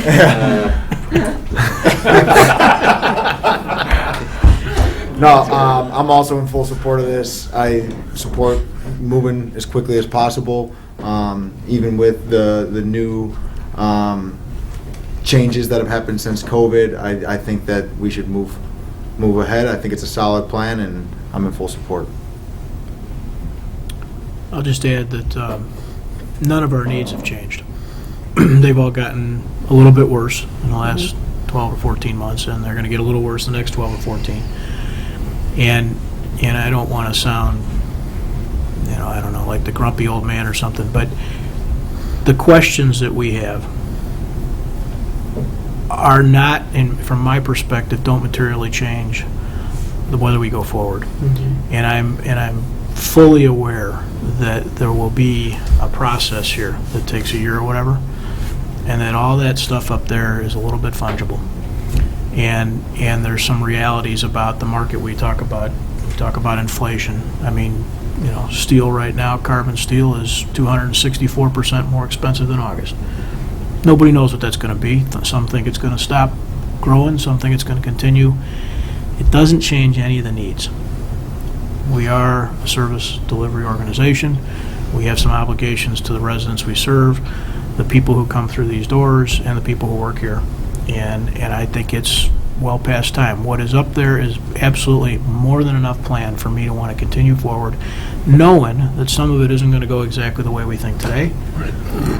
But we're going to make big steps forward and get the job done, and I think we're going to end up with a way better ability to serve our community, and a way better environmental footprint, and a way better long-term tax implication for everybody in town by going forward with this. So I hope we move faster rather than slower, and if you could get Greg's question answered by Friday, that'd be fine. I think it's as good a plan as it was then, and it's a great plan. Let's do it.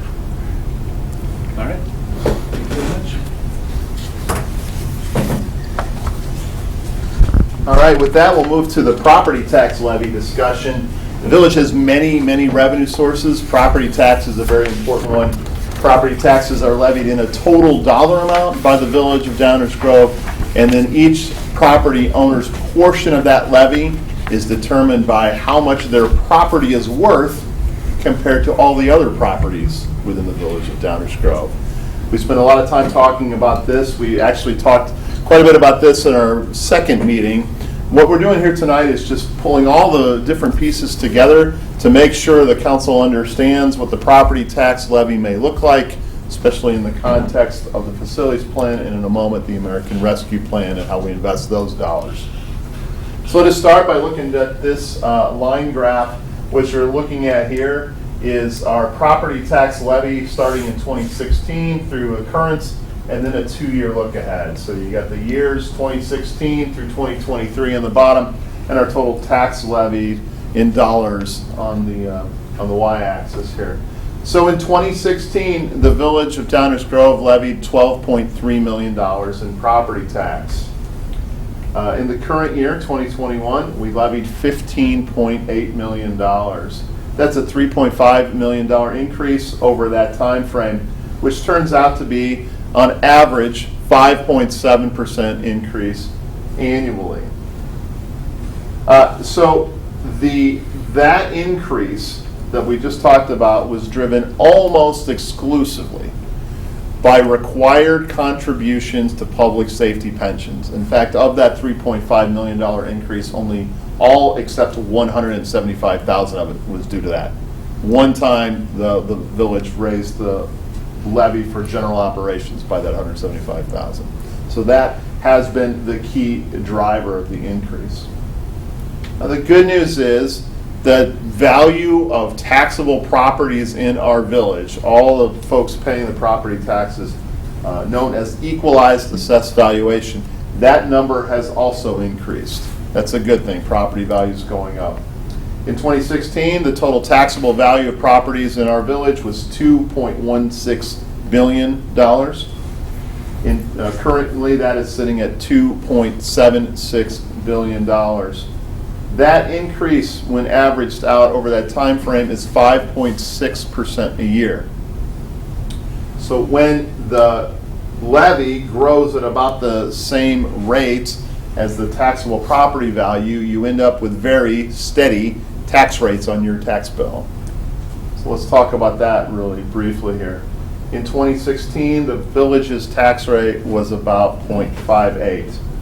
In 2021, our tax rate is 0.58, just shy of that. That is because the levy is moving at about the same pace as the total taxable value. Right? So again, a pretty steady rate. You see that it dropped a little and then came back up, but over time it's averaged out about the same. One of the reasons one of the key topics the council talked about at our previous meeting was value and how do we compare for our tax value and where do we compare to property taxes of other municipalities in DuPage County. And so we did a little bit of research here. What you see in this long list is many municipalities in DuPage County presented in order of their tax rate, municipal tax rate, from the lowest to the highest. So that ranges, the lowest is Oak Brook, 0 taxes levied. They have a economic engine called a retail mall here that allows them to do that. All the way up to Addison, which has a rate of over 1.7. The village's tax rate of just under 0.58 is a strong value and compares quite well to other municipalities in DuPage County. We're sitting about 6th in that order and definitely on the lower end. The next column is the idea of what does a typical house in each municipality pay to their municipal government, and for those towns that don't have their own fire department, what do they pay to the municipality and the fire district? So this is a way to get apples to apples comparison. So what we did here is we looked up the median house value in each town, took that value times that municipality's tax rate. And what you find here is some of the ordering changes a little bit based on rate and typical house value. Village of Downers Grove is sitting here at $736 a year paid to our village. That compares very well. If we had reorganized these from lowest to highest, we would again be 6th and definitely on the lower side. So it speaks to the issue of value. So that's a snapshot of where we are now with looking backwards and currently and how we compare. But I wanted to connect some dots and make sure all the council members can picture what we think may happen to our property tax levy given the direction in the long-range plan. So we have a 2-year look ahead here. Bottom line is we believe that 5.7% annual growth rate will jump up to about 8 to 10%. What is that driven by? 3 things. Again, the continuation of ever-increasing public safety pension required contributions. We're projecting that to be about $1.2 million a year. We just got this year's number. Looking ahead for our next round, it came out to be $1.1 million for that. We talked a couple meetings ago about being open to increasing the operations levy by a small percentage. So we put in here about $120,000 a year. That would be a small driver of that number.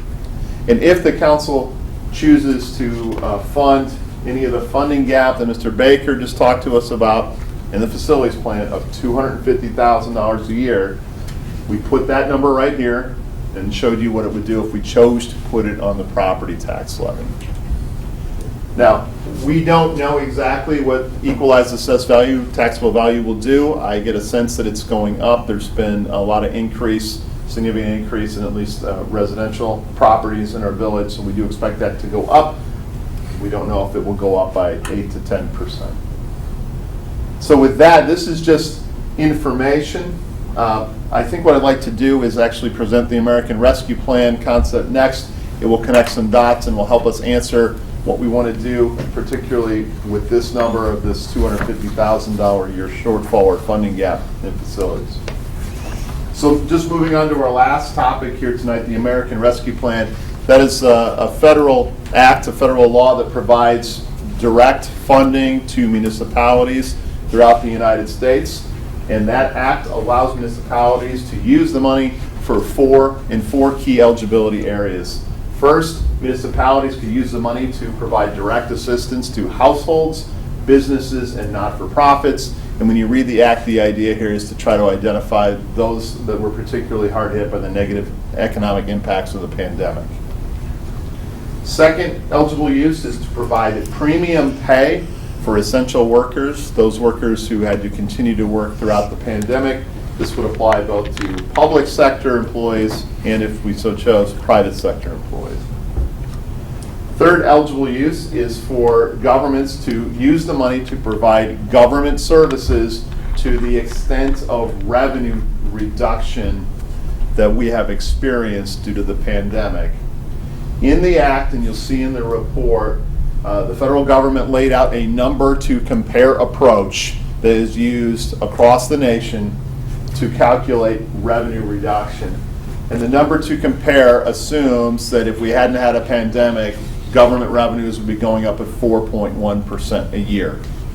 So you can look at the report and see how we compare and how we've preliminarily calculated our revenue reduction. And then the final category of eligible use is necessary investments in water, sewer, or broadband systems. The Village of Downers Grove will be receiving $4.9 million from the federal government in American Rescue Plan funding. We have already received 2.45, half of it. It's in our bank account, was deposited earlier this month. We expect to receive the second equal installment in about a year.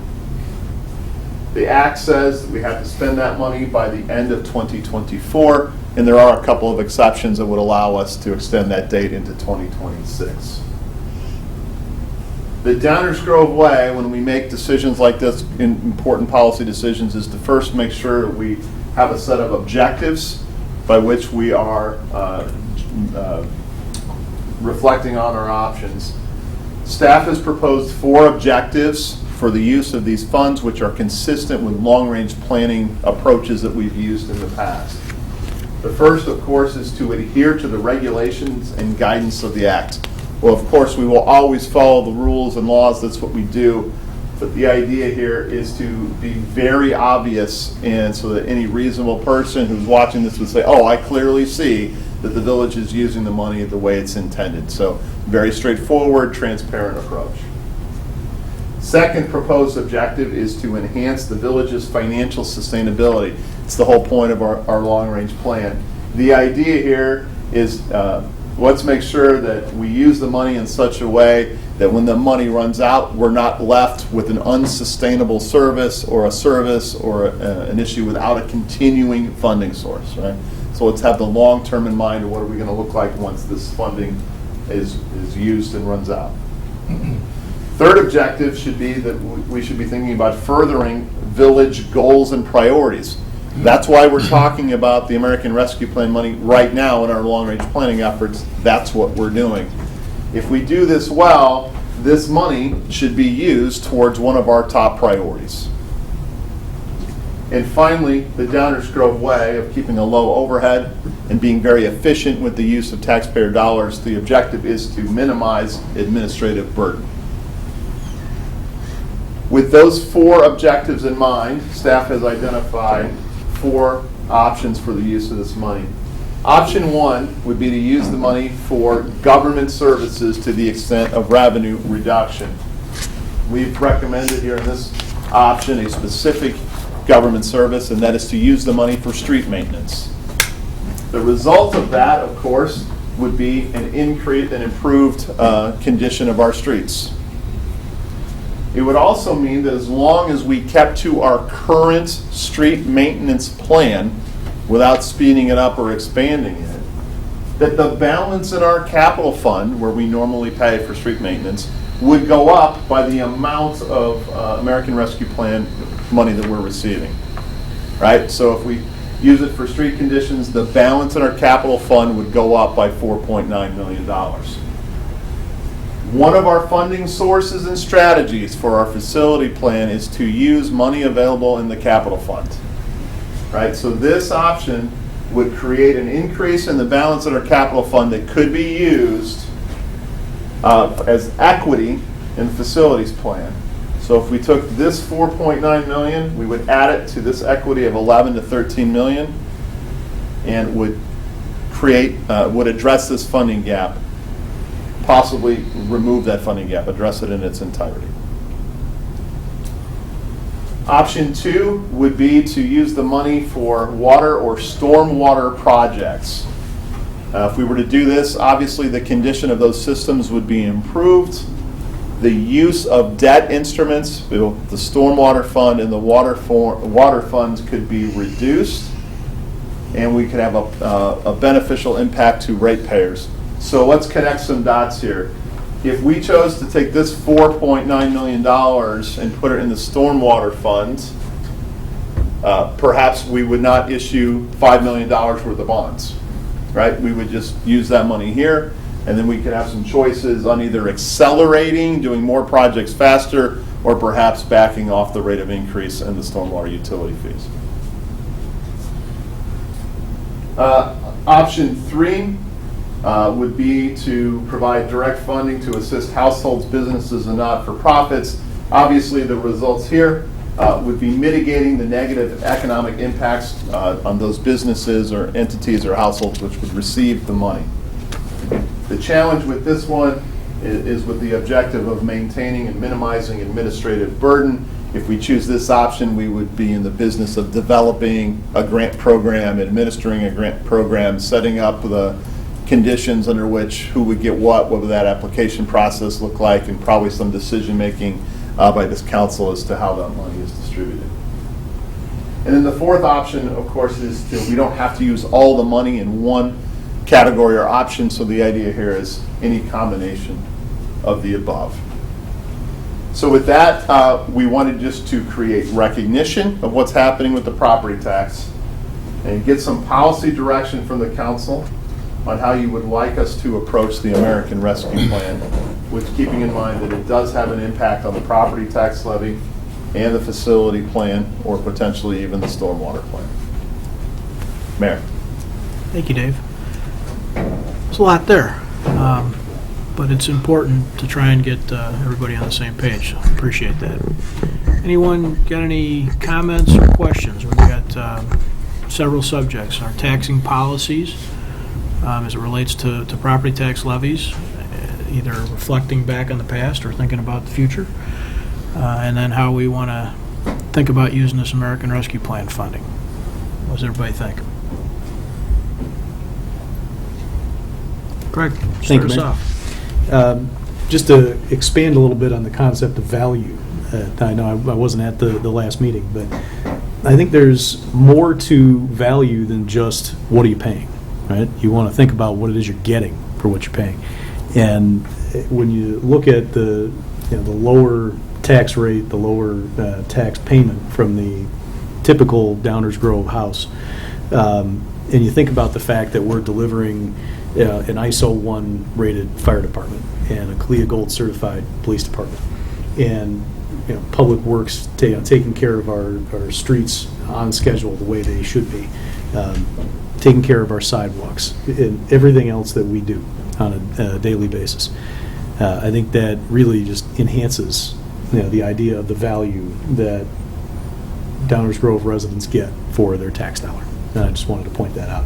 And I'd also like to point out to my friends in Addison, if you're listening, I know some great realtors, and I know everybody else here on the council does too. So, if you want a lower tax burden, we can help you out there.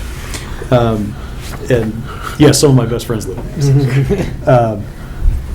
With regard to the American Rescue Plan, I would prefer option 1. We have, obviously, to maintain our street conditions, but I think ultimately the real benefit there is enhancing our ability to deliver the facilities project with minimal burden.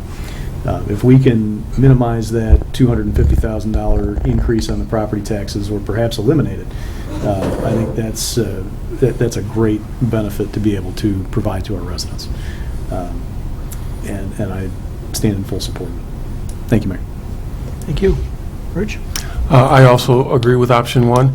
That is our big ticket item that is going to absorb a lot of resources. So I think if we can free up those funds to switch that into that, we're doing a pretty good job on stormwater, and I think we should just stick to that particular plan.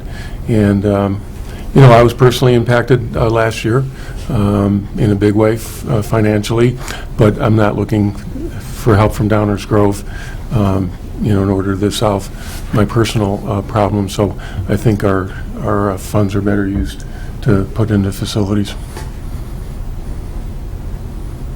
Anyone else?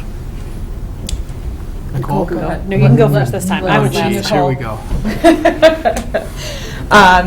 I also agree with option one, though I do think I could get on board if my fellow council members so wanted to do some type of combination between 1 and 2. But I think for me, the top is option 1 at the moment. With option 3, my biggest concern when I saw that was thinking about, when we go back to the objectives, minimizing administrative burden, and having to create some type of matrix. That was the first thing I thought of, is we're going to have to create a matrix and somehow decide priorities of residents, businesses. I just think it's a lot, and it would be a really big administrative burden. We've seen several stimulus checks go out from the feds.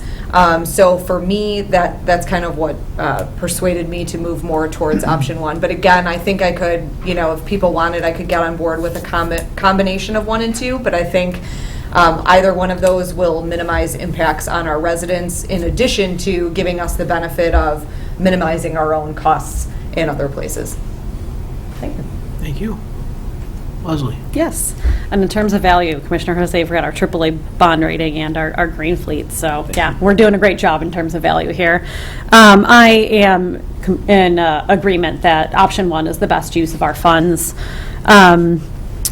Option 3 sounds nice on the surface, but to me it feels a little bit more like it would be a nice photo op for us, because, again, we aren't in the grant funding business. That feels like a better place for not-for-profits who regularly assess those types of needs. We are not that organization, and I don't want to go forward doing something because it might look nice on paper, but I don't know the actual impact that we would be able to give, given, again, the administrative burden that it would cost to do it the right way. In terms of 1 to 2, I could get behind a 1 or 2, except for the fact that a lot of our stormwater projects are funded by those low-interest EPA loans. And so to me, we're probably going to be getting the best bang for our buck by sticking with just option 1. So that's kind of my reason for preferring option 1 over a combo of 1 and 2. And in that way, we will be impacting everyone in the village by not, jumping that property tax levy as high as it could potentially go if we can really nail down those facilities. So I'm in favor of 1. Chris, Danny? Go ahead, Danny. I'm also in favor of 1. I definitely think that the being able to use that for the facilities is huge. And as far as option 3 goes, I think that's going to end up being a mess, and hopefully people who need the funds and were financially impacted, as I was, as well as you, that they've already received those, or there's other programs out there from other government agencies that should be able to help them out. I feel like if you gave it to if we had to decide how to disperse, what is it, 4.9, it would kind of get diluted based on everybody who needs it, and it would end up being, a couple $1,000s to each person, which isn't going to change much in their situation. So I'm in full support of option 1. I'll go. I think where I'm at, I think option 1, I feel like is a good place for the funds as well. I think the one caveat I would say, we heard from Michael today about sort of the uncertainty of what's coming. And so when we talk about my interest in holding maybe back some funds from that for possible 3, since it can be divided in multiple, we don't know what the lagging impact is going to be of COVID, right? So we know bankruptcies are lagging impacts, right? They come sometimes years later, and they impact people might be feeling could be a while. I agree with all the commissioners who talked about not wanting to develop or implement a grant program.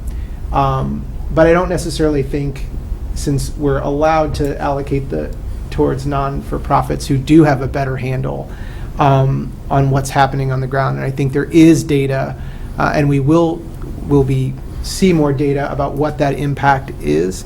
I believe it's a worthwhile exercise, holding a bit back percentage-wise we could discuss, just for some unforeseen help that may be needed down the line. We can talk about all being bootstrap and not looking to the government, but not everybody owns a home, and not everybody is going to benefit from, has benefited from some of the programs that have happened to date. So I'm not interested in creating more burden on the village, but I do think that there needs to be some consideration, given that the primary or the first use here is to assist households and businesses and non-for-profits.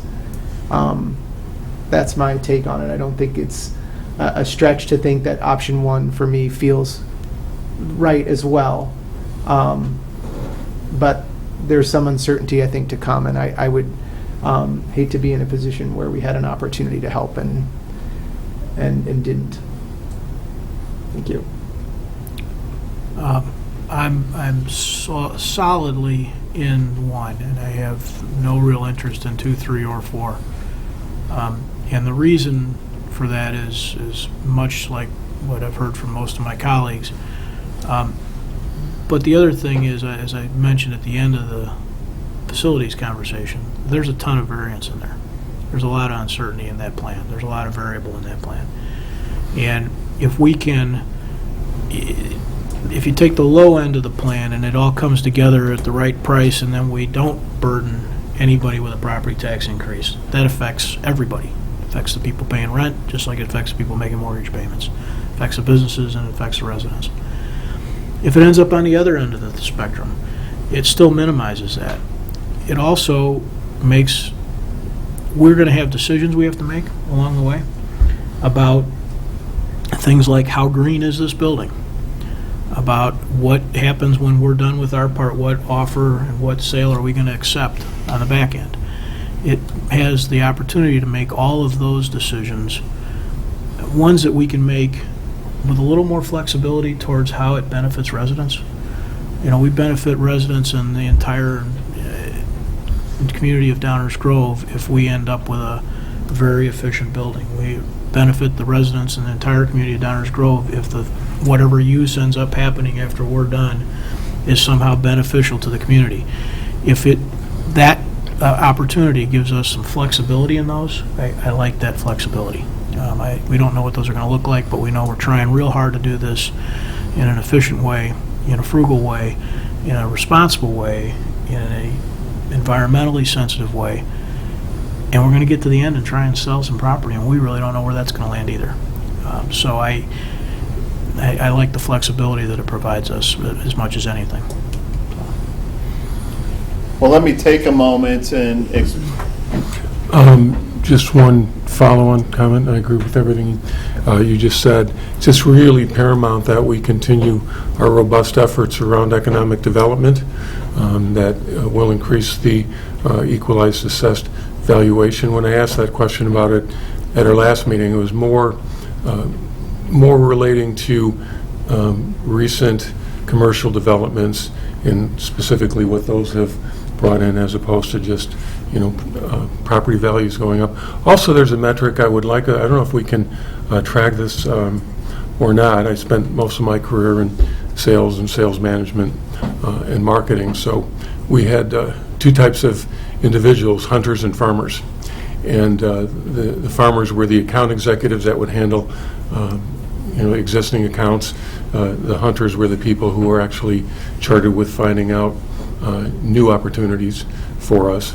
And I'd almost like to see some sort of metric when economic development presents their results to us with these various different projects, is how many did we initiate because we went out to said developer and said, hey, we've got this beautiful parcel that's the Catalyst site that would really like you to put in X, Y, Z, and have us have the upper hand, as opposed to us just being on the receiving end where they say, hey, we like this particular spot, here's what we want to put in it. So thing would be reasonably easy to track, but I would like us to, you can't manage what you can't measure, and I think this something would be worthwhile to measure that.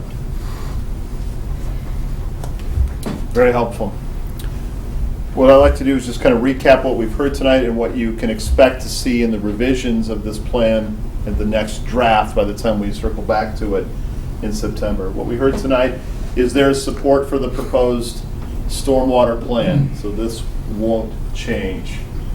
On the facilities plan, we heard the council say pick up where we left off and address 3 minor updates as quickly as possible. Number 1, go back and double check those space needs. Number 2, go talk to 58 and further explore that partnership. And number 3, update the financials, and we'll get going on that right away. On the property tax levy and on the facilities, you will see these numbers drop, the levy number projected forward. It will drop by the adjustment we make on the facility plan. And when we update the financials in the facility plan, this $250,000 funding gap will be reduced or eliminated, because we heard the council say that they prefer option 1 first, which would affect the property tax and this financing plan. As the facility plan progresses and we learn more and more certainty, we will see if there's an ability to take some of this money and put it elsewhere, and that will play out over multiple years. This does allow us under the law to 2024 to spending. So we will develop this plan and be well into this plan, and maybe even won't say that, but maybe there'll be a building coming out of the ground which will allow us to reassess if we have any balance left over for the topics that we heard tonight. Other options 2 or options 3 might be on the table. We got a couple other comments I want to just throw into the conversation tonight, some perspective on some stuff maybe. And it circulates on property tax really more than anything. It costs, and this is where Dave starts getting nervous about the numbers I throw out, and Judy's at home, doing backflips because Bob's talking and not right, but the magnitude is approximate. It costs about $140,000 a day to operate the village. About $140,000 a day. We take in about $40,000 a day in property tax. So to Rich's point, all these other activities are hugely important, hugely important. That's an enormous difference. It's like $100,000 a day almost of operating the village that doesn't come from a property tax source. That's how you get the value.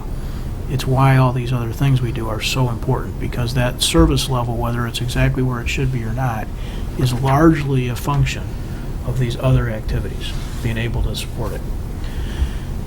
For the average house, at $736, it's $2 a day. Process that for a minute. So when we talk about value, why did I just throw all those numbers out there? Because we don't know what EAV growth is going to be. And we do have some idea what the pension demand growth is going to be. And so we've got to continue to have conversations about whether we want to revisit our policy on how we levy taxes. A couple of years ago, we picked the $125,000 number. It was, criticized by some for being just sort of a picked number. But what it was an acknowledgement that if we're going to deliver increasing levels of service, or continue to deliver the same levels of service with employees, which is 70% or 75% of our costs that are continue to see compensation increases, which everybody should expect over periods of time, you can't sort of hope that EAV keeps up. It's a problem. It's not going away. So I'd like to, probably not tonight, I don't know what time is it, 9/11, and we weren't necessarily all planning for this. But as we continue our conversations as a group over the LRP process and into budgeting in the fall, eventually into tax levies, I'd like us to be talking about it, whether we think there's other ways we can capture some of that growth for operational growth. Whether we think that a limited amount of increase, Dave put it in there at .12, so it's $120,000 a year. Whether that makes sense, whether it should be a different number, whether it should be some sort of a formula that generates it every year. I don't know what the answer to those are, but I do know that we're not changing our commitments to the pension. And that's going to outpace, likely, everybody's comfort. So we're going to have to think this through, and we're going to have to talk about it some more. So again, for me, it's part of why I love the flexibility on the rescue plan stuff.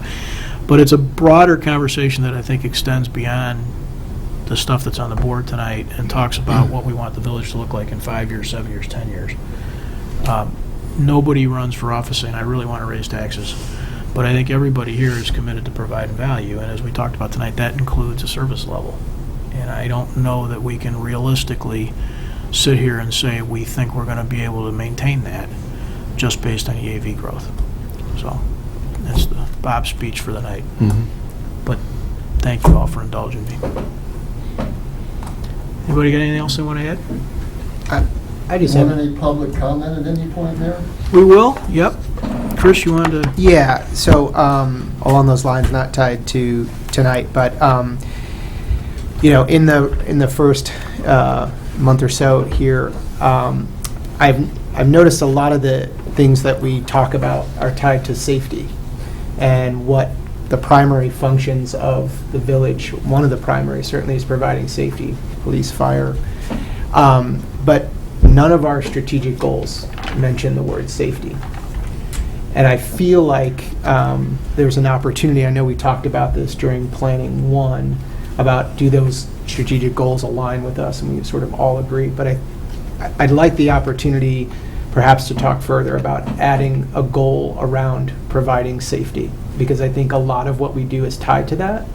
And I think it will be a touchstone for many of the things that will come up. I think it might be implied in some of the things. Certainly you could interpret some of the strategic goals to have a safety component, but it's not as explicit as I think I would like it to be. So I know it's not for tonight's for discussion for tonight, but I wanted to talk about it certainly before we got into priorities, because I think it's important, certainly important to me, and I think it's part of the reason that we're here. And I wanted just to put that out to folks to start thinking about that as we get into further planning. It's certainly related to facility conversations. Absolutely. At the core of that, for sure. Yep. Anyone else? Okay. We got a few visitors. I guess we got one visitor. David? You want to add to the conversation? Scare me. Clearly, tons of public interest in this. I have several questions. First of all, Dave, can you clarify? I thought I had heard in the news that part of this whole rescue plan idea had the condition that it was not to be used to lower taxes. So given the substance of what I was hearing talked about, what's the distinction between lowering taxes and the specifics in the way it was being discussed this evening? Yeah, so I would recommend a deep reading of the guidance that was put out by the Treasury Department, which goes into several pages explaining that. The way we read that is we would not be able to take this money and use it for things like the pensions or the way we've traditionally taxed in the past. We can't use it to lower a tax burden. But this is not an existing tax. This $250,000 a year is not an existing tax. So technically it is not being used to lower a tax. It is being used on a qualifying service, which allows us to use money in the capital fund in a way that's been previously identified but not yet spent. So it's lower relative to the past, not relative to the future, basically, is that what I'm hearing? That's the way we understood it. We did a really deep dive into that for these very reasons, because of this objective, to adhere to the regulations and guidance, not just in a technical manner, but in the spirit of the act as well. Okay. Second question, on the tax rates on the different communities listed there, is that an apples to apples comparison, do you know, or is it just tax rate to tax rate, and who knows what the components are underneath the property tax being collected?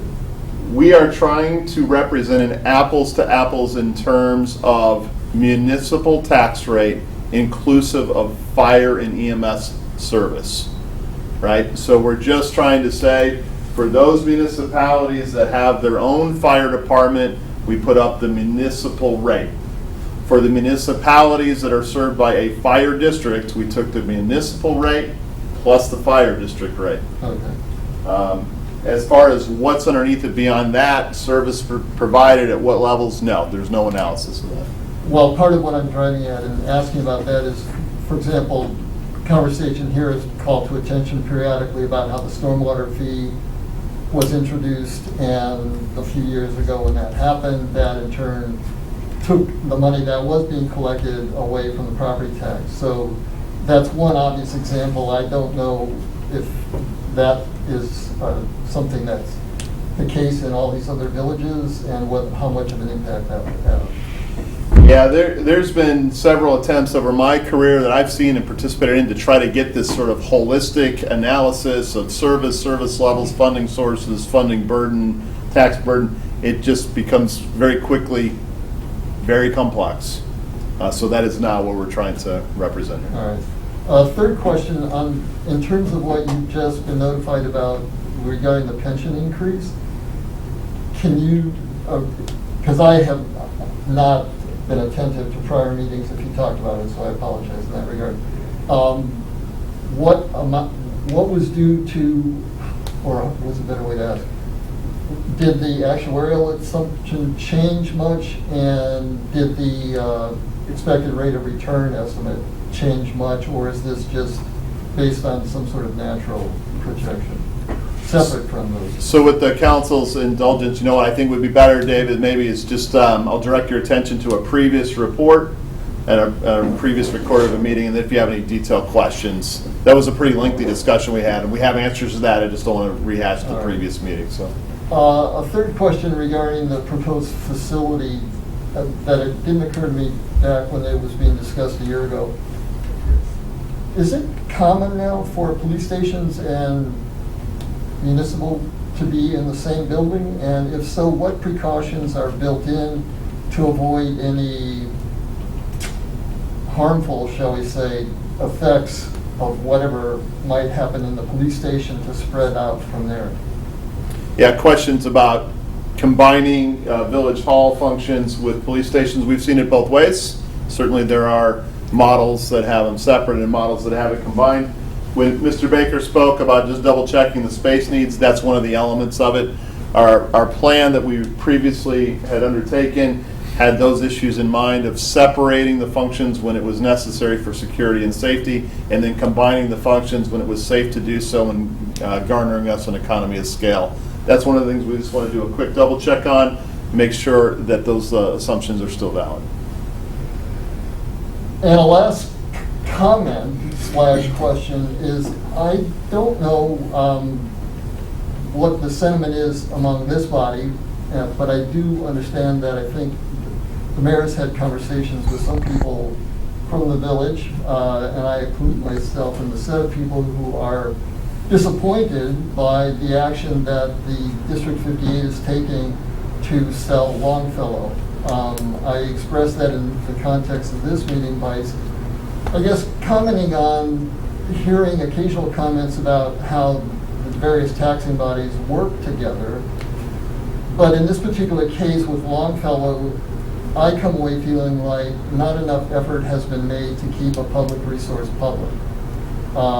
And I don't know, given that there is a request for proposal out there, whether the horse is out of the barn at this point, but I do regret, if that is the case, that more of an effort wasn't made, and I would just encourage, in light of the position that's periodically mentioned in this meeting, that we value both history and progress forward, that Longfellow, to me, is a valuable resource that has a history to it that I hope can be retained in some fashion or another, rather than converting it into private property, adding very minusculely to the EAV of the village. Because when I did the calculation, I came up with something in the neighborhood of 1 to 0.3% would be the impact of shifting that from its current use to private property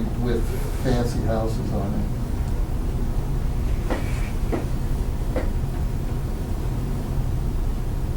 Okay, sounds like a 58 thing. Sounds like a tax bodies working together thing. Yeah, David, we're not going to be bidders on that property. I'm not asking the village to be bidders on the property. I'm suggesting, I wish I had seen evidence that there was more of an effort by the involved taxing bodies to keep a public resource public. Okay. Anything else? I'll take Mr. Fieldsman's recommendations and come back with more stuff after I look. Okay. Thank you. Anyone else from the council have anything they want to add to the evening? Okay, with that, is there a motion to adjourn? So moved. All those in favor say aye. Oh, sorry. No, sorry. I don't know. Welcome back. That's what happens when you go to Mexico. That's what I said, for a- welcome back. You just leave, you go to Such Mexico. habit. It's habit now. All those in favor say aye. Aye. Opposed? We are adjourned. Thank you all. and good I night. also